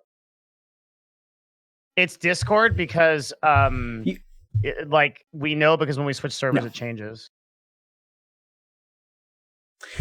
That's why. So Devin, does that? So I think like, books have value, and neuroscience has value. And ultimately, I think one of the biggest problems that I see practically is that people go looking for answers in books. And I think you can learn a lot from books, but I've never, actually, I was about to say, so I was about to say I've never heard of a book changing someone's life, but that's not true. It definitely can. Yeah. And I mean, I was just thinking about my own life. There are books that have changed my life. So, but changing your life is such a broad term, right? Yeah, I mean, I think what you meant by changing your life when you initially said that was different. Like changing your life, like an internal realization, like a moment of satori, like a Japanese. Yeah. Mm-hmm. So I was this is a really good segue into something that I definitely want to talk to you about. I was on a podcast. There's the number one podcast on Twitch is this podcast called the Scuff Podcast, and I guess I've somehow finagled my way into being co-producer of this podcast. And we bring on different personalities, usually provocative personalities. And there was one particular person, the show goes out to tens of thousands of people. It's significant, right? One particular person came out and said that absolutely 100% video game addiction does not exist. And the way that they justified that was they said there are no hard studies on video game addiction existing. And that it's basically this sort of fabrication of mainstream media and people to promote this idea of video games being like this toxic influence on people's lives. Now, I countered with the fact that I knew anecdotally and by observation, including of myself, of a lot of people that had video game addiction, and furthermore, that by dismissing it in the same way that you would dismiss like depression or something, will actually do damage to all these people who really do have these addictions. And essentially, like anything can be addiction. But because I didn't have the science there, I couldn't mount a good argument. And and more or less, I don't feel good about how it ended up, and I'd like to be better equipped to handle that because of the influence it can have. Was the person a researcher? Yeah. No, they're a journalist. Even worse. Okay. Yeah. So you're asking like, what's the argument to make that video game addiction exists? I think it's a no. I think I'm starting a conversation with you about video game addiction and your take on it, and then from there maybe extrapolating onto like where we can go if we have that conversation with people. Okay. What's the thought process you have around this? Well, so I'm tempted to kind of respond to that person's point. So like, yeah, is it okay totally. if I start there? So the first thing is, Devin, does depression exist? 100%. How do we know?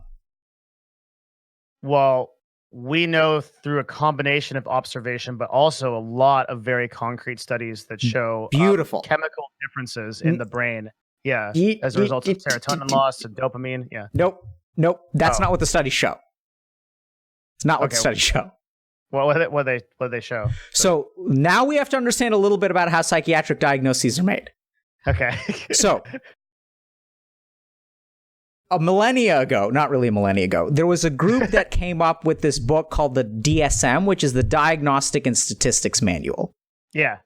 So what people were doing, so a bunch of psychiatry researchers sat down, they scratched their head and they said, we want to study depression, but like, how do we know who has depression and who doesn't? And specifically, these people were very interested in pharmacologic trials. So someone says like, okay, if I want to study a drug to treat depression, how can I decide like who qualifies for depression and who doesn't? Like, where is the dividing line between depression and not depression? Makes sense. So they came up with something called the DSM, which is like a checklist of features. So for example, for major depressive disorder, there are 9 possible things, and you have to check 5 out of the 9 boxes. And if you subjectively check, schizophrenia, we have this for everything. Schizophrenia, absolutely. Yeah. So if you check 5 out of the 9 boxes, you qualify as depression. And the whole reason they came up with the DSM is because researchers were trying to figure out, if I'm studying a drug, how are we going to know that the people that I'm testing are the same people that you're testing? Yeah. So we have to come up with a consensus for research to make sure we're talking about, generally speaking, the same thing. Okay. This is where the criteria for depression came from, and this is where the studies on depression came from. When we proved that depression existed, we used a checklist that a group of people came up with, and we just sort of, by fiat, got together and decided this means depression. There's no real scientific foundation for our diagnosis of depression. There's no real... Can't be. Huh? That can't be. Because we can notice a chemical difference in the brain in people that are depressed. I know we can do that. Okay, so, but let's remember like order of operations, right? When did we classify depression as an illness? And neuroscience has come a really far way. But there are actually even now disputes about whether people with depression have lower serotonin levels than people who don't have depression. Really? Yes. All we know is that serotonin boosting agents seem to improve depression. And we have some really general studies which suggest that some neurotransmitters are kind of messed up. But if you actually talk to like the people who are doing this research, it's so far from clinical application because we just don't understand how the brain works. It's not like serotonin does all kinds of things. It governs like peristalsis in the gut. It governs like all kinds of chemical signaling. It governs like how your eyes are able to see. It governs all sorts of stuff. What? Yeah, so like think about this. Do you know how many neurotransmitters there are? No. Like a dozen. Okay, so there's like dopamine, there's serotonin, there's like there are endogenous opioids, there aren't that many neurotransmitters. Because remember that a neurotransmitter is a signal. Mm-hmm. It's something that like gets dumped into something called a synaptic cleft and then travels to a neuron and then hits a receptor. And the kind of receptor that, the kind of receptor it activates triggers a completely different thing. So we only have like a dozen neurotransmitters, and like even though we have a dozen neurotransmitters, our brain is capable of doing all kinds of things, from creating music to holding in our urine to falling in love. And that's just governed by a dozen neurotransmitters. Okay, but when we remove dopamine from mice, they don't eat. Yep. They lose motivation to do anything. Yeah. Right? So like we can individually control some of these neurotransmitters to affect behavior. Yes. And from that, do you not think that we can make some kind of conclusion as to what these things are influencing? Yes, absolutely. But let's be clear. That's just some kind of conclusion, right? So that's the money statement. So like our sense of science in psychiatry and addiction and stuff like that is very different. Like, so when someone gets pneumonia, like that's pneumonia. We can see the bug, we can give it an antibiotic, we can kill the bug, and the person gets better. Mental health is not like that. So I absolutely believe that depression exists, but if you really look at the data, the gap between basic science and clinical application in psychiatry is huge compared to any other system of medicine. You're saying there is no way we can see depression in the brain reliably? No. We have to observe it in the behavior of the individual and their self-reported Actually, let me rephrase. So I'm not saying there's no way that we can see it, but what I can tell you is that in the so when I'm making a diagnosis of depression, an MRI is not part of the diagnostic workup. Well, obviously, no. Yeah. Well, hold on. Why is that obvious? Because aren't we talking about objectively? Because it's very hard from a medical standpoint to like extract all of the chemicals, to do a brain reading of all the chemicals that you Absolutely. have. Like that. That's why we don't do it. It's not because like, yeah. The first thing to understand is that for this person to say there are no hard studies that diagnose video game addiction is a stupid statement, because there are no hard studies to diagnose depression, because depression is a clinical diagnosis. It's not a biopsy. Like you can't biopsy someone, brain scan someone, blood test someone for depression. It's a clinical diagnosis. And addictions are clinical diagnoses. And so you can come up with criteria, you can make a clinical assessment, but the idea that there's some kind of silver bullet like there is for a blood culture, like HIV I mean, even then practically you make it a clinical diagnosis, but there's a test that you can prove whether someone has HIV or doesn't have HIV. This is also the case with things like herpes simplex virus, right? Where like you can sort of see that there are certain antibodies in the bloodstream, but there is absolutely no way to see the actual virus. Like things like there's all kinds of stuff like that, right? Well, yeah, but I mean, but that's just because seeing the antibodies is easier. But you can see the actual, like you can actually see the virus, because you can do something called a viral load. So that's like what you do is you take some, like, I think sample of, I don't know if they test the RNA, but you can do like a load which shows like what amount of HIV. So the antibody just tells you whether you've been infected in the past or not. But there's another test called a viral load, which shows you like what's the burden of virus in this person's body. So why don't we do that? Why don't we do that for what? Like when we're doing blood tests for people with viruses and stuff to figure out how. Well, we do for HIV. So like, for example, so for HIV, let's say that like, because you're going to, that with HIV, we have a lot of like resistant strains. So when I give you a medicine, I don't know if your HIV is going to be resistant to it or not. So even though you can have a positive antibody just means that your immune system has seen it before. It doesn't mean that you're actively infected or not actively infected, but usually it means that you've basically been exposed, which means there's a decent chance you're infected. But in order to determine whether the medication is working, we do viral loads. So we can do that. Okay, interesting. But there's nothing like this, no matter how granular you get with mental health. Not yet. Right? Because our understanding of the brain and the mind is in its infancy compared to like the physiology of the heart, or like our understanding of like the gut.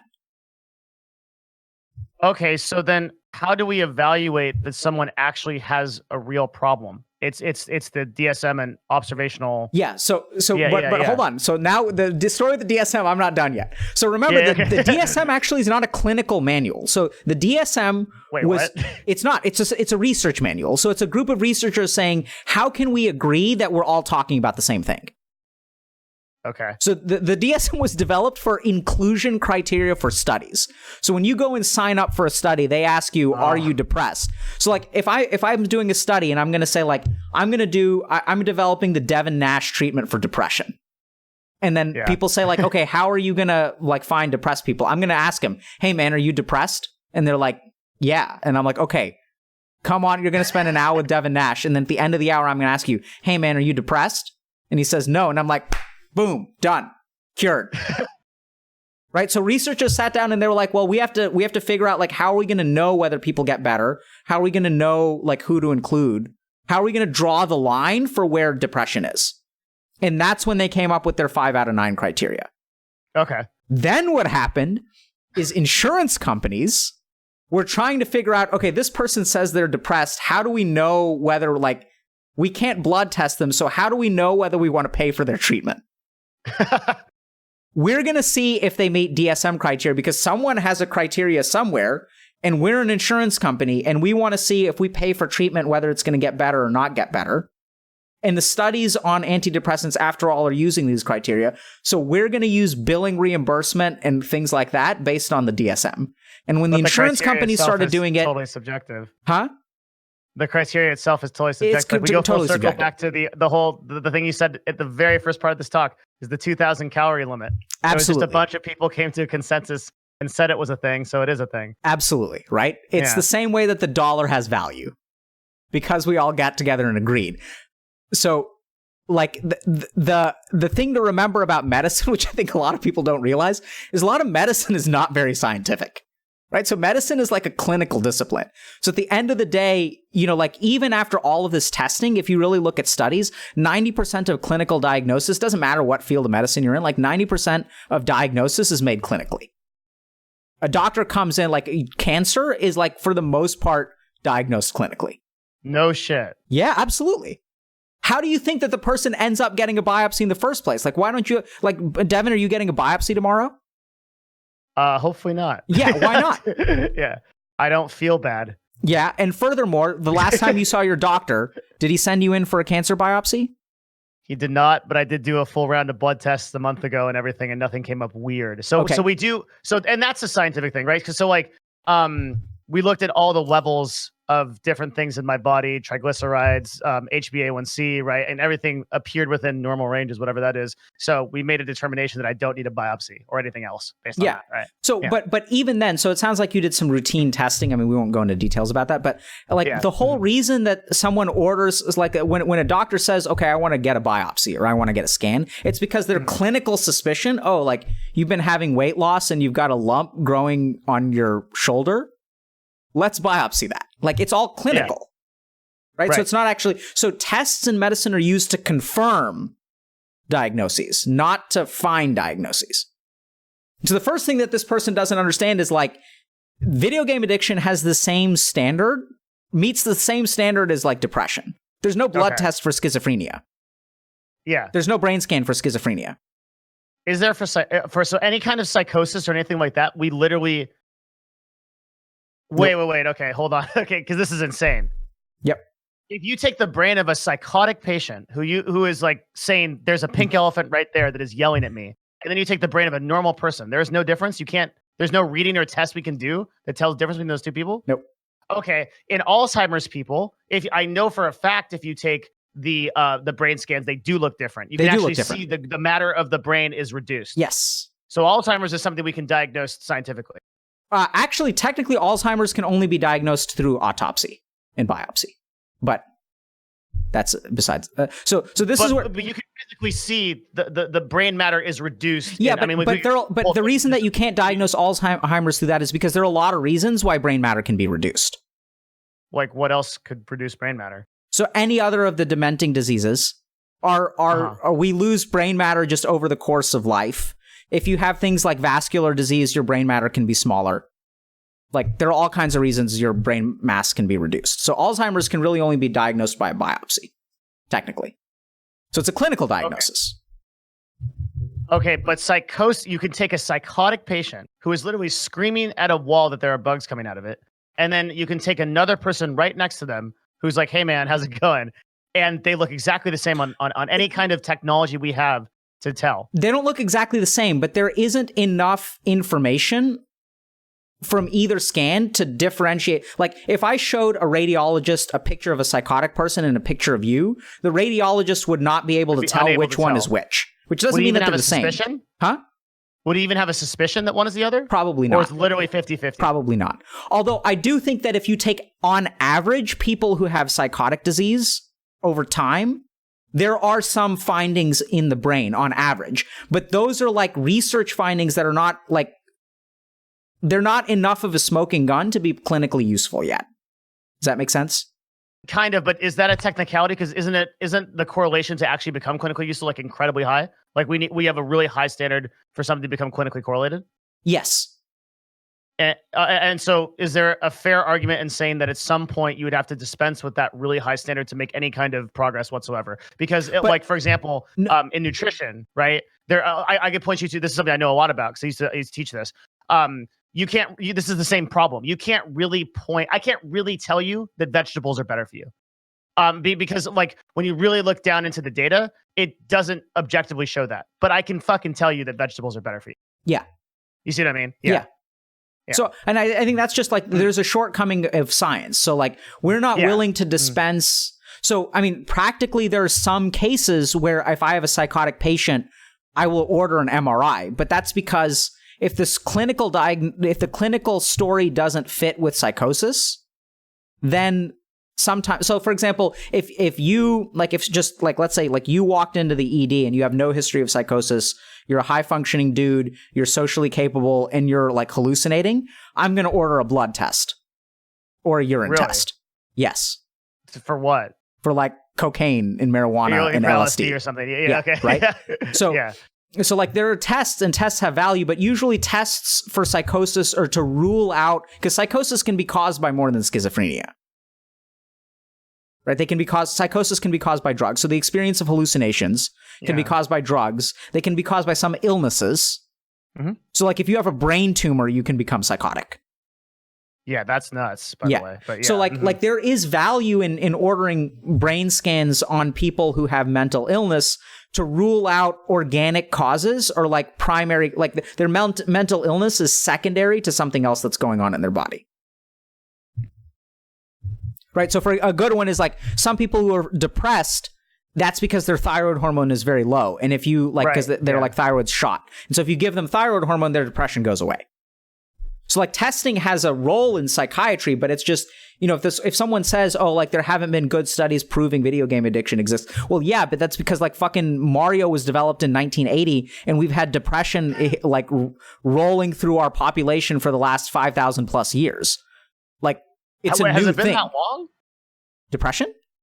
Well, isn't there that meme that like people got started to get depressed like when the industrial era came about? Like, is that true? Is it do we have depression like going back? Like, there's Romans have written about it or what? Yeah, like, absolutely. Oh, really? Okay. Yeah. Mm-hmm. But I do think that we got more depressed once the industrial era came along, and we're getting even more depressed now. The suicide rate amongst adolescents has gone up by 50% in the last 7 years. In the last 7 years? 7 years. Globally or in the United States? I think U.S. Oh my God. What's an adolescent? Adolescent. Someone under the age of 18. Like maybe between under the age of 18. Yeah, I just wanted 12 and 18. 12 to 18. So the rate of suicide for adolescents has gone up 50% in 7 years. People aged 12 to 18. I think it's adolescents and not everyone, but I could be wrong there. And it's also true that middle-aged white men are the most common suicidal or people that commit suicide. Yeah, so men commit, if you take 100 people who commit suicide, 80 of them are going to be men. God. I think it's a 4-to-1 ratio. Oh my God. White male privilege, baby. We can't say that here. Yeah. Okay. Jesus. Okay. So the whole no hard studies to diagnose depression. This almost ties back into your point that we can't really trust external objective reality. That remember we were going back to like. Wow, that's a broad connection, but I got to think about that. Because your whole point. I think that's like because I was trying to like sometimes I try to like find like a theme of a talk. Yeah, I hear you. Yeah, and I feel like the theme of today was like we really can't trust our outside experience. So, and the only way that you as a clinician are evoking this idea of someone being depressed is by listening to their internal experience and then interpreting it for them. Yeah. Right. I mean, I use more than just their subjective internal experience, right? So I'll use like how they look, what their face displays, how they sound.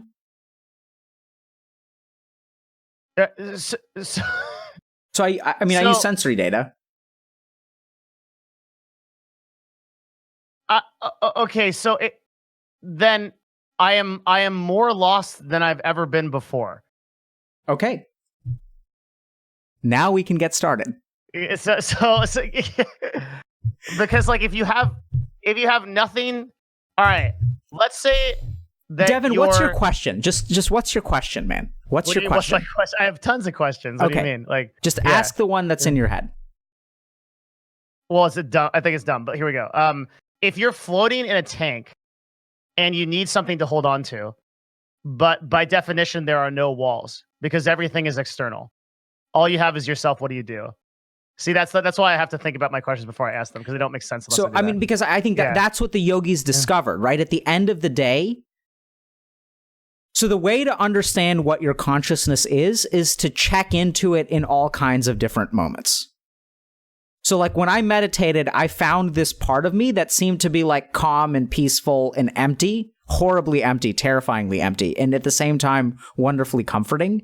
But just like, it's kind of like looking at the Grand Canyon. It's like, it's crazy, but it's also magnificent. It's like terrifying and awe-inspiring. And that's what you sort of feel on the inside when you have some spiritual experiences of meditation. And then I went through my life and I got pretty good at tapping into that. So I could basically tap into it whenever I wanted. Mm-hmm. And then I went through various experiences in my life where I was wondering whether, I was wondering whether I could have an experience that would take that away. So as I got more and more grounded in it, then like I remember like my dad passed away and like I was like at his funeral and like despite the fact that I was grieving, I still found that sort of calm, peaceful emptiness within me. And I was like, oh, that's kind of interesting. That's still there. And if I tapped into it, I sort of felt okay. Like even though I was feeling grief and sadness, there was something inside me that felt tranquil. And then a few weeks later, I got married. And so that's presumably, a very happy day of my life. And even during that happiness, like I felt that same amount of like emptiness and void within me. And I was like, oh, like that's the one thing in my life that is completely constant. So let me ask you, like, do you've done this like incredible amount of self introspection and study and meditation, but when you appear to me as a person who still struggles with all the problems of being human, right? You still get depressed, I assume, and you still get like anxious sometimes and things like that. Sure. Like, so I don't know, like if on your off time, like when you get off the call, like you're like fighting Dormammu or something with the powers that you've gained from like Tibetan meditation or whatever. But like what it seems to me is like, if do you feel like you've gone somewhere? Like, what is the point of all this if you're still just going to experience suffering and anxiety and depression, and you have all these things? Well, like where did you end up? Like where are you today that makes any difference in the path that you've taken? Why should we do it? Well, because I think I suffer less than many other people. You do? Yeah. Why do you think that? Because I found that thing within. Like, that's my whole point, right? Like, remember, we're talking about what dukkha in... So it did get better for you? Yeah. Well, so the emotional pain... So my cancer pain remains still a 9. It just doesn't bother me as much. All right. That's the reason you do it. Do you think that's worth it? Do you think it's a good enough reason to do it? Because that's the only thing that's worth it. That's the only thing that's worth it. Yeah, because like, so now when I like when stuff goes well for me or doesn't go well for me, like I tend to be like okay with either one. Okay with what? Either one. Either one. So Devin, like the whole reason, so when I think about the change in my life, right? From being like failing out of college and graduating with a 2.6, like, you would think that after applying to medical school for 2 years in a row and getting over 140 rejections, I would be bummed out. Yeah. And, like, you would think that I would stop. But, like, the whole point is that, sure, I felt disappointment, but I also felt tranquility. And so I just kept doing it. And like, that's the value, right? So what's happened is that I'm no longer, I mean, I am, but for the most part, I think, like, because I'm not a different person. This has to be understood. Like, people think that I made some amazing transformational change to like 2.6 GPA, instructor in psychiatry at Harvard Medical School. Like, that's a big gap. And people think that you have to like change a lot. Like the whole point that I try to tell people is I'm actually not that smart. Like I'm just not that, like I'm smart. Like I know I'm smart, but I'm not like that smart. That's probably not true. So I would say if you looked at your if you did an IQ test, you'd probably be like 130, 140, 150. Like you have to realize you probably have an insane amount of I think about this a lot with like a lot of software engineers and people like that. Like they just come in with such a high IQ and the ability to cognate in these things. So it's such a huge advantage. Let me rephrase. Yeah. So when I look at other people and I think about my trajectory in life and their trajectory in life, I don't think that IQ is the thing that's responsible for my success. I think it is being able to not let my negative experiences impact my intentions. Ooh. Because I'm telling you, like, I'm not that, like, you look at, like, people who are addicted to video games, like, a lot of them are fucking brilliant. Yeah, like, definitely. This is what I'm telling you is when I play with my friends, so, like, I have a group of people that I used to play Dota with, and I think I'm objectively far more successful than they are, but I'm pretty sure I'm not much smarter or smarter at all. Yeah, I would agree. I see what you're saying. Right? Like, well, there's a ton of people that play video games that are unbelievably smart. So that's what I'm saying. I'm not like I'm definitely smarter than like the average person walking down the street. Probably substantially smarter than the average person walking down the street. But I think if you look at video games select for people who have very high IQs. Why? I don't very disagree. simple. I'm just wondering why. Yeah, so very simple. So let me ask you something. So I'll tell you a story that a gamer I was working with. So video gamer is in second grade. They go into math class and teacher says, here's your math worksheet for the day. The kid looks at it, fills it out in about 10 minutes, walks up to the teacher and says, here's the worksheet. Can I have the next one? What do you think the teacher says? I don't know. Teacher says, that's what we're doing today. You'll get the next one tomorrow. Okay. Please sit down and quietly sit at your desk. And the kid goes back. So then what happens is so school moves at the pace of the slowest kid. Yeah, right. So then what happens is this kid goes home and then he beats level 1 of Ninja Gaiden. And do you know what's waiting for him? Level 2. Absolutely.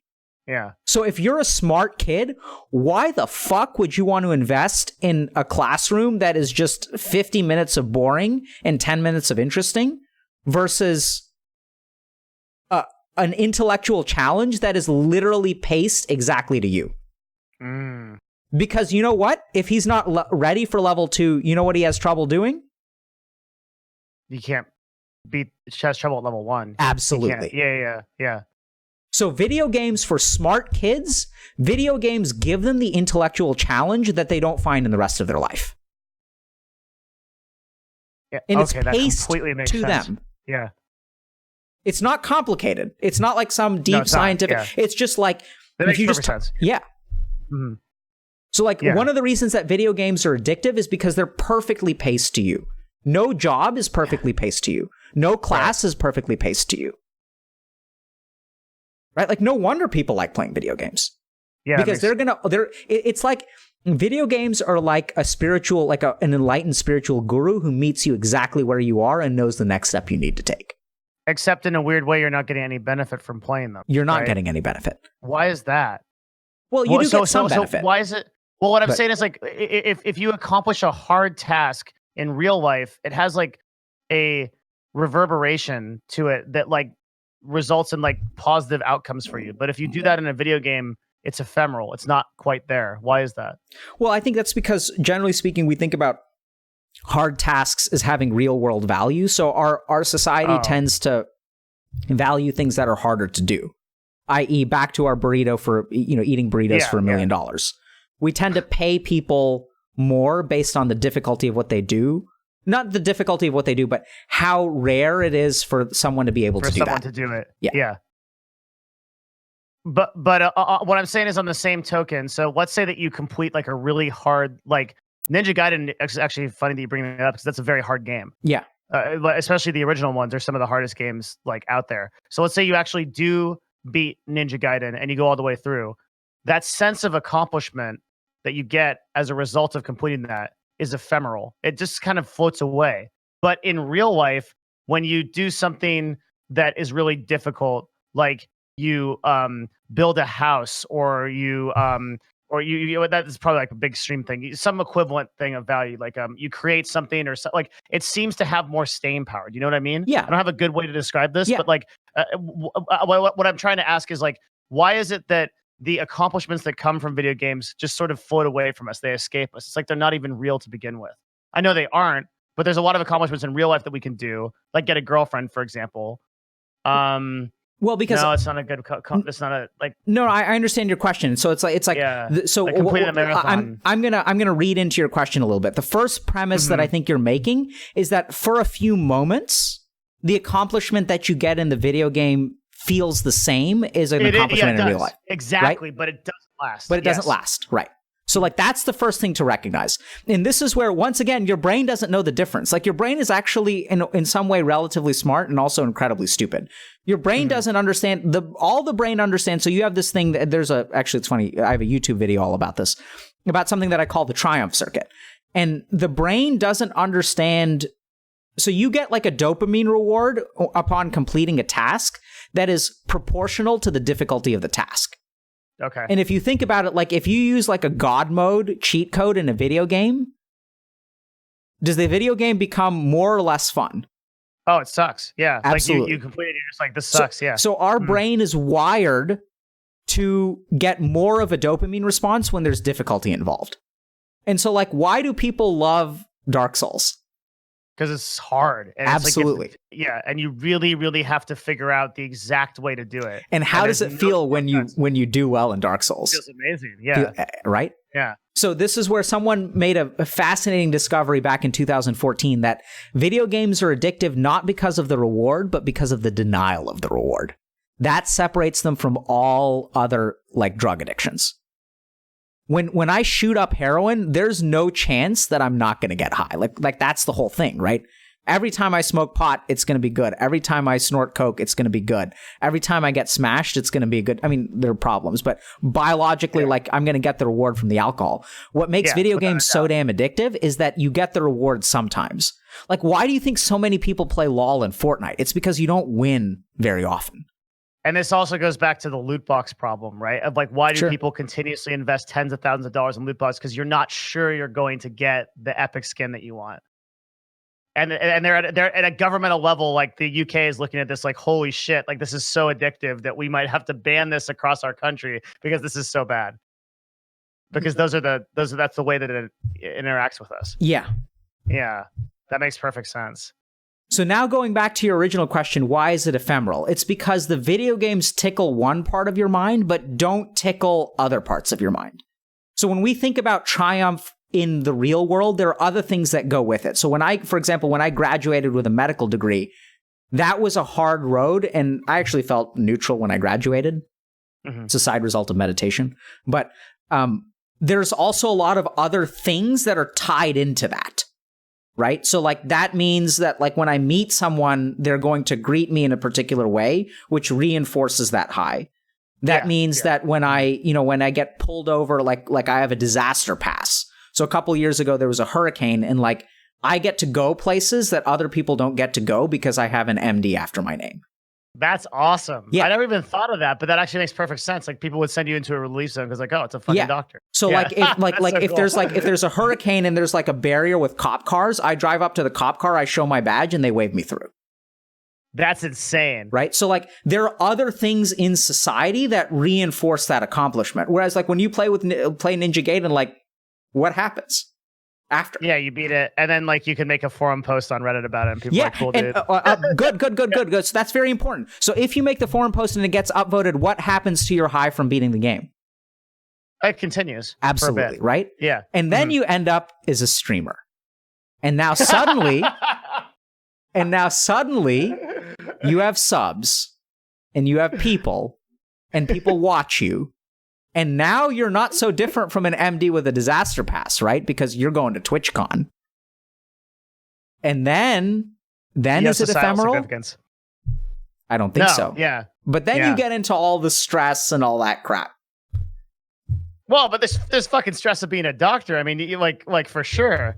So it becomes this. You're saying it becomes the same at some level, like because yeah, I'm sure. Like Shroud is the best FPS player in existence, right? I mean, he's a literal god of FPS, and he definitely has the societal clout to back that up, and then tons of opportunities. At the same time, there's a lot of stress. I mean, for you, did you do practicing? Like, you've been in I'm sorry, I don't know a lot about this, but you've like been in a hospital and people come to you and be like, "Doctor, I've got this problem." Yeah. Like, okay. So you actually, and that's long hours and like really hard and stuff. So like, there's a lot of stress. The stress of being a doctor is like some of the highest stress there is, right? So I don't think that that's stressful.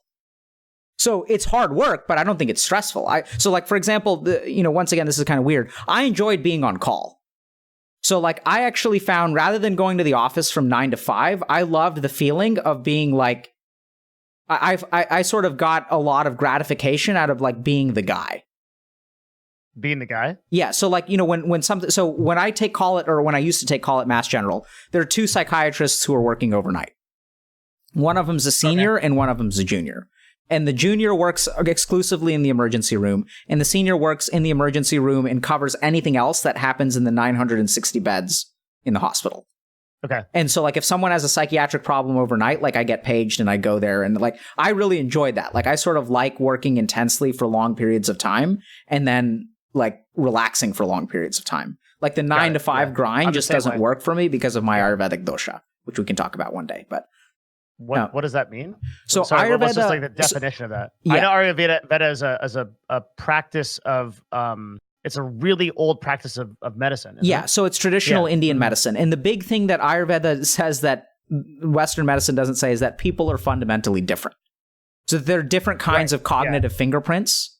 So just as an example, I have a particular kind of memory where I seem very intelligent because I learn things very quickly and I'm very dynamic, but I also lose things very quickly. Like a month ago, I had a medical student rotating with me and I forgot the 5 out of 9 criteria for depression. And it's just because I'm going to lose it. My memory, I pick things up fast and I lose things fast. And holy shit, I have the same way. I never thought about myself that way though. Yeah. And so a lot of people like think that they're not as smart, but it's just their minds are different, and you have to understand like what your mind is good at and what your mind is bad at. And it's not just raw IQ. There are different kinds of memory. There are different kinds of so I'm someone my mind is very dynamic, so I get bored very easily, but I can work intensely for short periods of time. And other people are like slow and steady wins the race. Like some people are like, for example, I try to write from time to time, and people are like, the way that you write is you have to just do you have to sit down. 1 page a day. One page a day. And I'm not like that. What I'll do is... You can't do that. You write the whole article and then you take... Yeah. Mm-hmm. So I woke up yesterday morning and I was like, I figured out anxiety. I know everything about anxiety. And it just came to me like a flash of brilliance. I sat down, put a lot of it out, and it was done. It's not done yet, but I got 70% of what I wanted to say. What matters. I'm exactly the same as this. This is actually crazy. And so the crazy thing is that people don't recognize that your personality and your cognitive fingerprint is not optimized to certain jobs or careers. And if you want to be successful, you have to figure out, okay, what kind of memory do I have? What kind of... people have started to understand this in terms of introversion and extroversion. Some people recognize, I'm just not a people person. So if I want to do really well, I need time to be alone and not have other people bother me to be productive. And so the more you understand these kinds of things, the more productive you're going to be, the more successful you're going to be. Yeah. And Ayurvedic tradition has, there's types of bodies, right? And they're related to elements, fire, water, earth. I know one of them is Pitta. Yeah, you have some Pitta. You're like Pitta Vata. Yeah. I think so. Yeah. That's so Pitta is fire. Yep. And Vata is water. Vata is air and ether. Each one has 2 elements. Okay. Mm-hmm. Okay.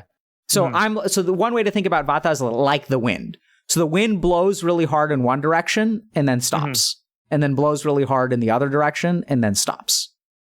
And you used another word called dosha. What is that? So Vata, Pitta, and Kapha are doshas.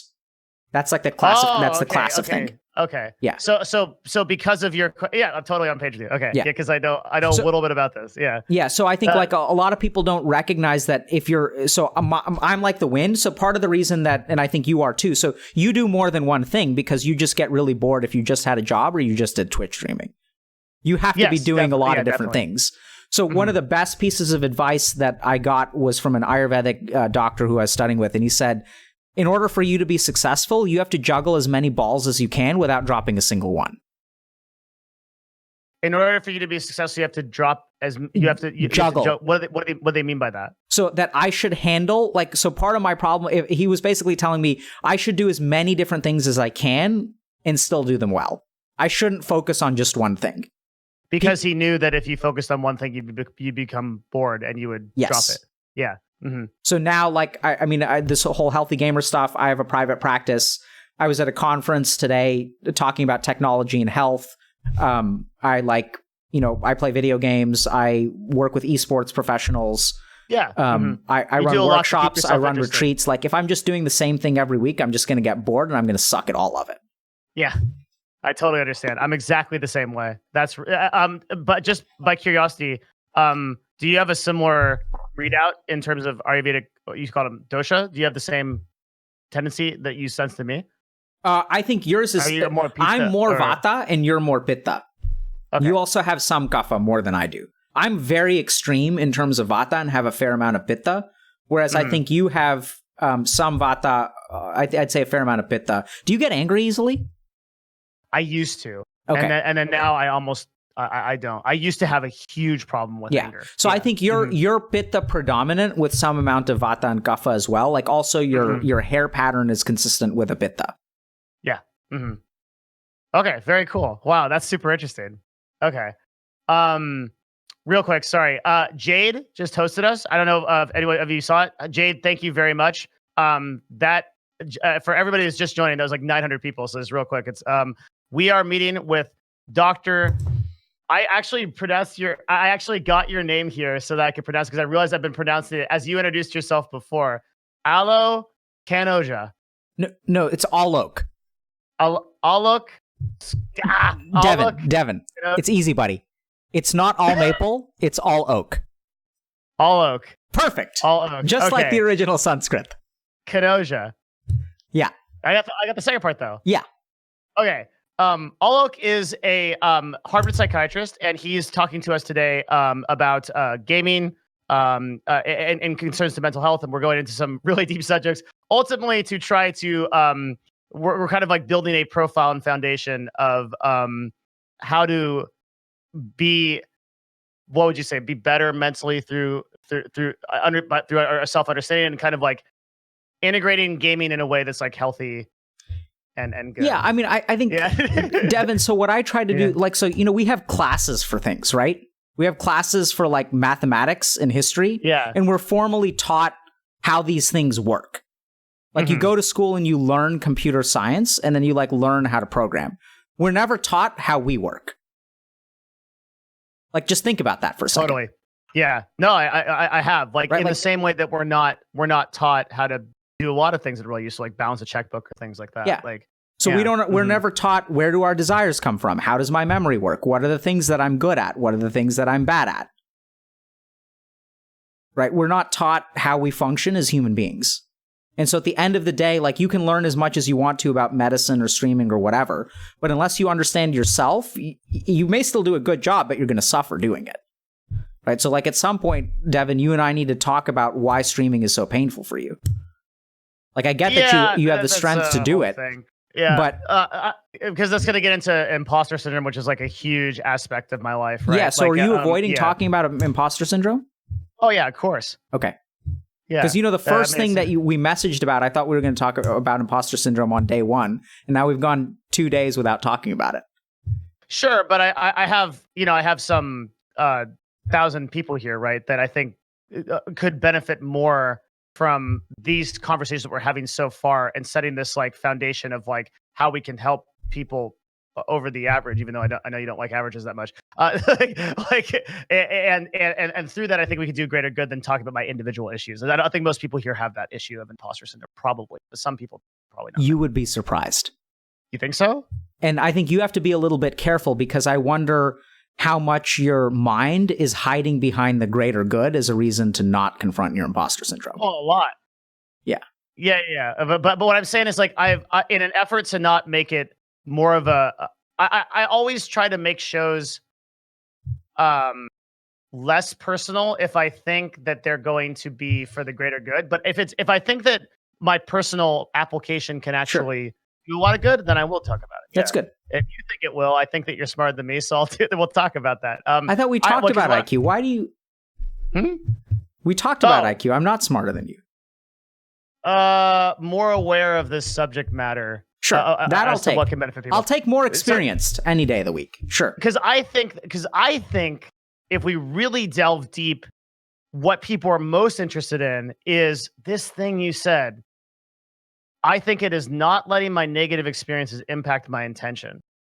I feel like if there is one problem that gamers have, and you identified this as well, and this is what if we're going to go in next week and really delve deep into something, it can be the imposter syndrome thing if you want. I'm up for that.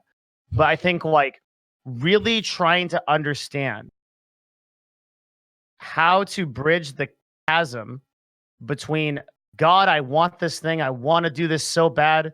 I want to be successful. I want to actualize this in my life. And then day after day goes by and you can't do that. That's also a problem that's personal to me, by the way. To this day, every day I have that problem. I look at the one of the things that dude, listen to me.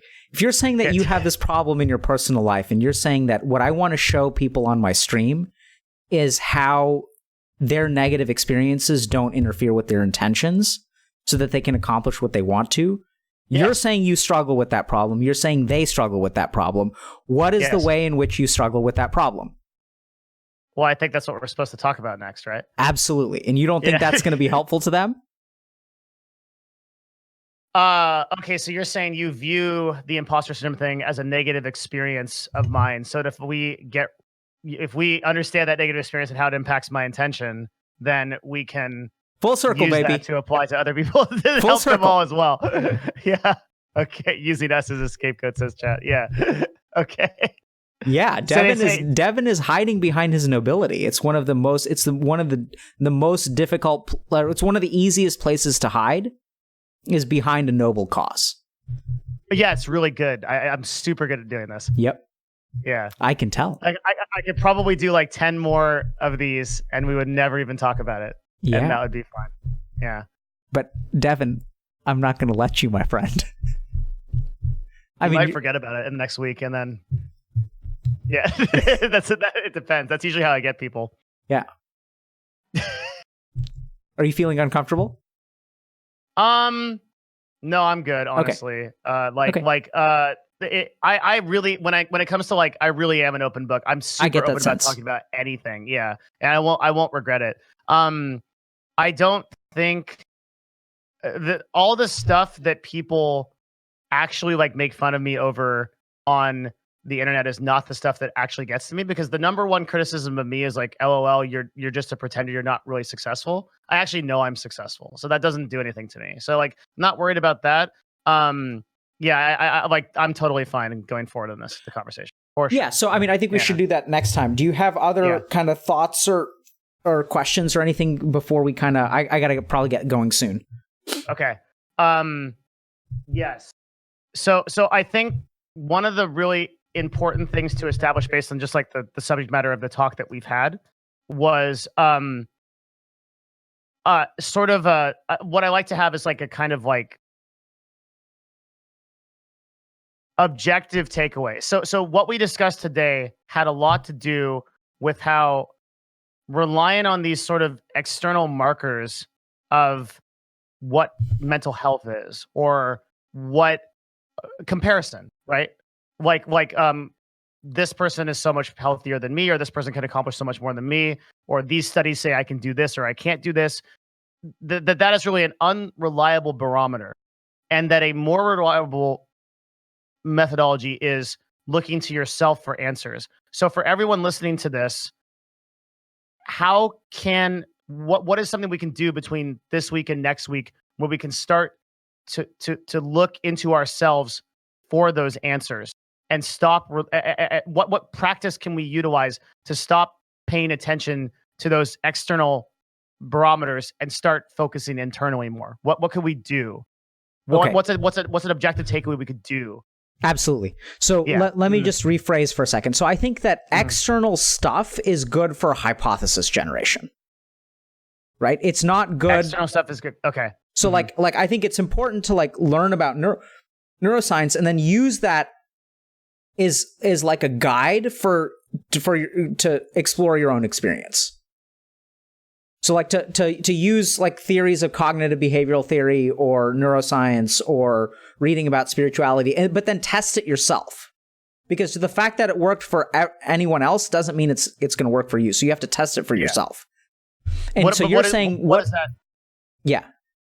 Like what is that? When you say you have to test it for yourself, what I'm saying is, let's say that we just perfectly accomplished today. And the takeaway now that hopefully a lot of people have is like, man, I should really think more about my own internal experience of things. You've just given them a clay mold. And now I'm asking you to help them turn it into something. What over the next week can we do to actually cauterize this process? Okay. So I don't know about external stuff because I think that's even a little bit, I feel like that's step 2. So I think step 1 is think about something that you want to do and then like write down what's getting in the way of you doing it. And more specifically, this is exactly what I'm looking for. Yeah. More specifically, if you need a little bit more guidance on that. So I think you should write down, and then there's a second part to the exercise. Chances are your first answer will be cognitive. It'll be something like, I don't have enough time, or someone does this, or someone does that. When you actually think about doing it, do you feel any emotions or even physical sensations that come up as you bring yourself to do it? So try to get as close as you can to doing it. And as you do it, or as you prepare to do it, like what comes up for you physically or emotionally? Either one is fine. So just as an example, like let's say that you need to get a job. So when you think about getting a job, like I want you to actually go and apply for something, anything. And as you think about going and applying for something, what are the kinds of like resistances that keep you in place? Does that make sense? The last part, I'm a little bit lost. So like something is going to get in the way. Like if I say like, okay, I need a job. And then let's say that like I tell myself that I need a job. But then if I say like, okay, so like what is a job I can apply for? I can apply for a job at McDonald's. And I think about like, I'm not actually going to apply for a job at McDonald's. Like that's ridiculous. Like a job at McDonald's, like a job at McDonald's is like I'm better than that. And so as you think about applying for a job at McDonald's, what do you actually feel comes up? Right? Like, why do you resist doing the thing that you want to do?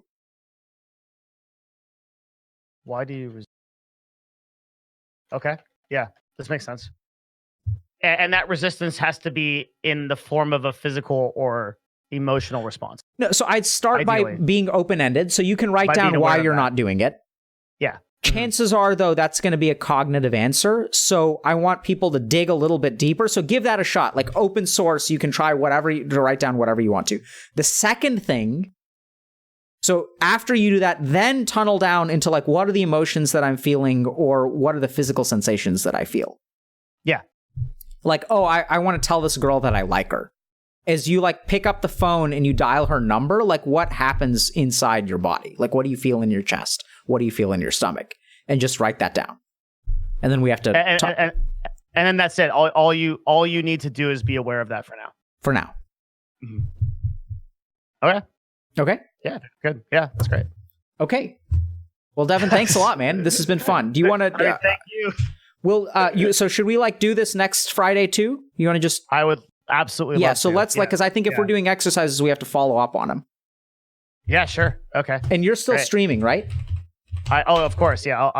I'll stream the whole thing. And no. I mean, like you're streaming now. Can I raid you? Yeah. Sure. Of course. If you want. Okay. Yeah. We're gonna raid Devin. All right, man. Thank you very much. It's been a blast. I mean, thank you so much. I think I cannot understate to you how much people are getting out of this. Like our first talk, I got so many messages, dude. Like, and like I do crazy stuff on this channel all the time, but like it wasn't like this. This is like this matters. So Devin, thank you so much. I'm glad people are finding this helpful. I'm glad that you're sort of facilitating that help. And be careful, because the more that thought grows in your mind, the easier it's going to be for you to hide behind your own shit. Okay, thanks, right, dude. Because if you're doing really great work for the masses, we never need to talk about you, because like, oh my God, like it was so impactful for them. Like you see how your mind's doing that? It's taking a wonderful thing and, you know, it turns on it. So you got to be careful. Chatty's not forgetting. What do we do? Take care, man. Thank you guys very much. Thank you so much, man. I'll see you next time. Thank you.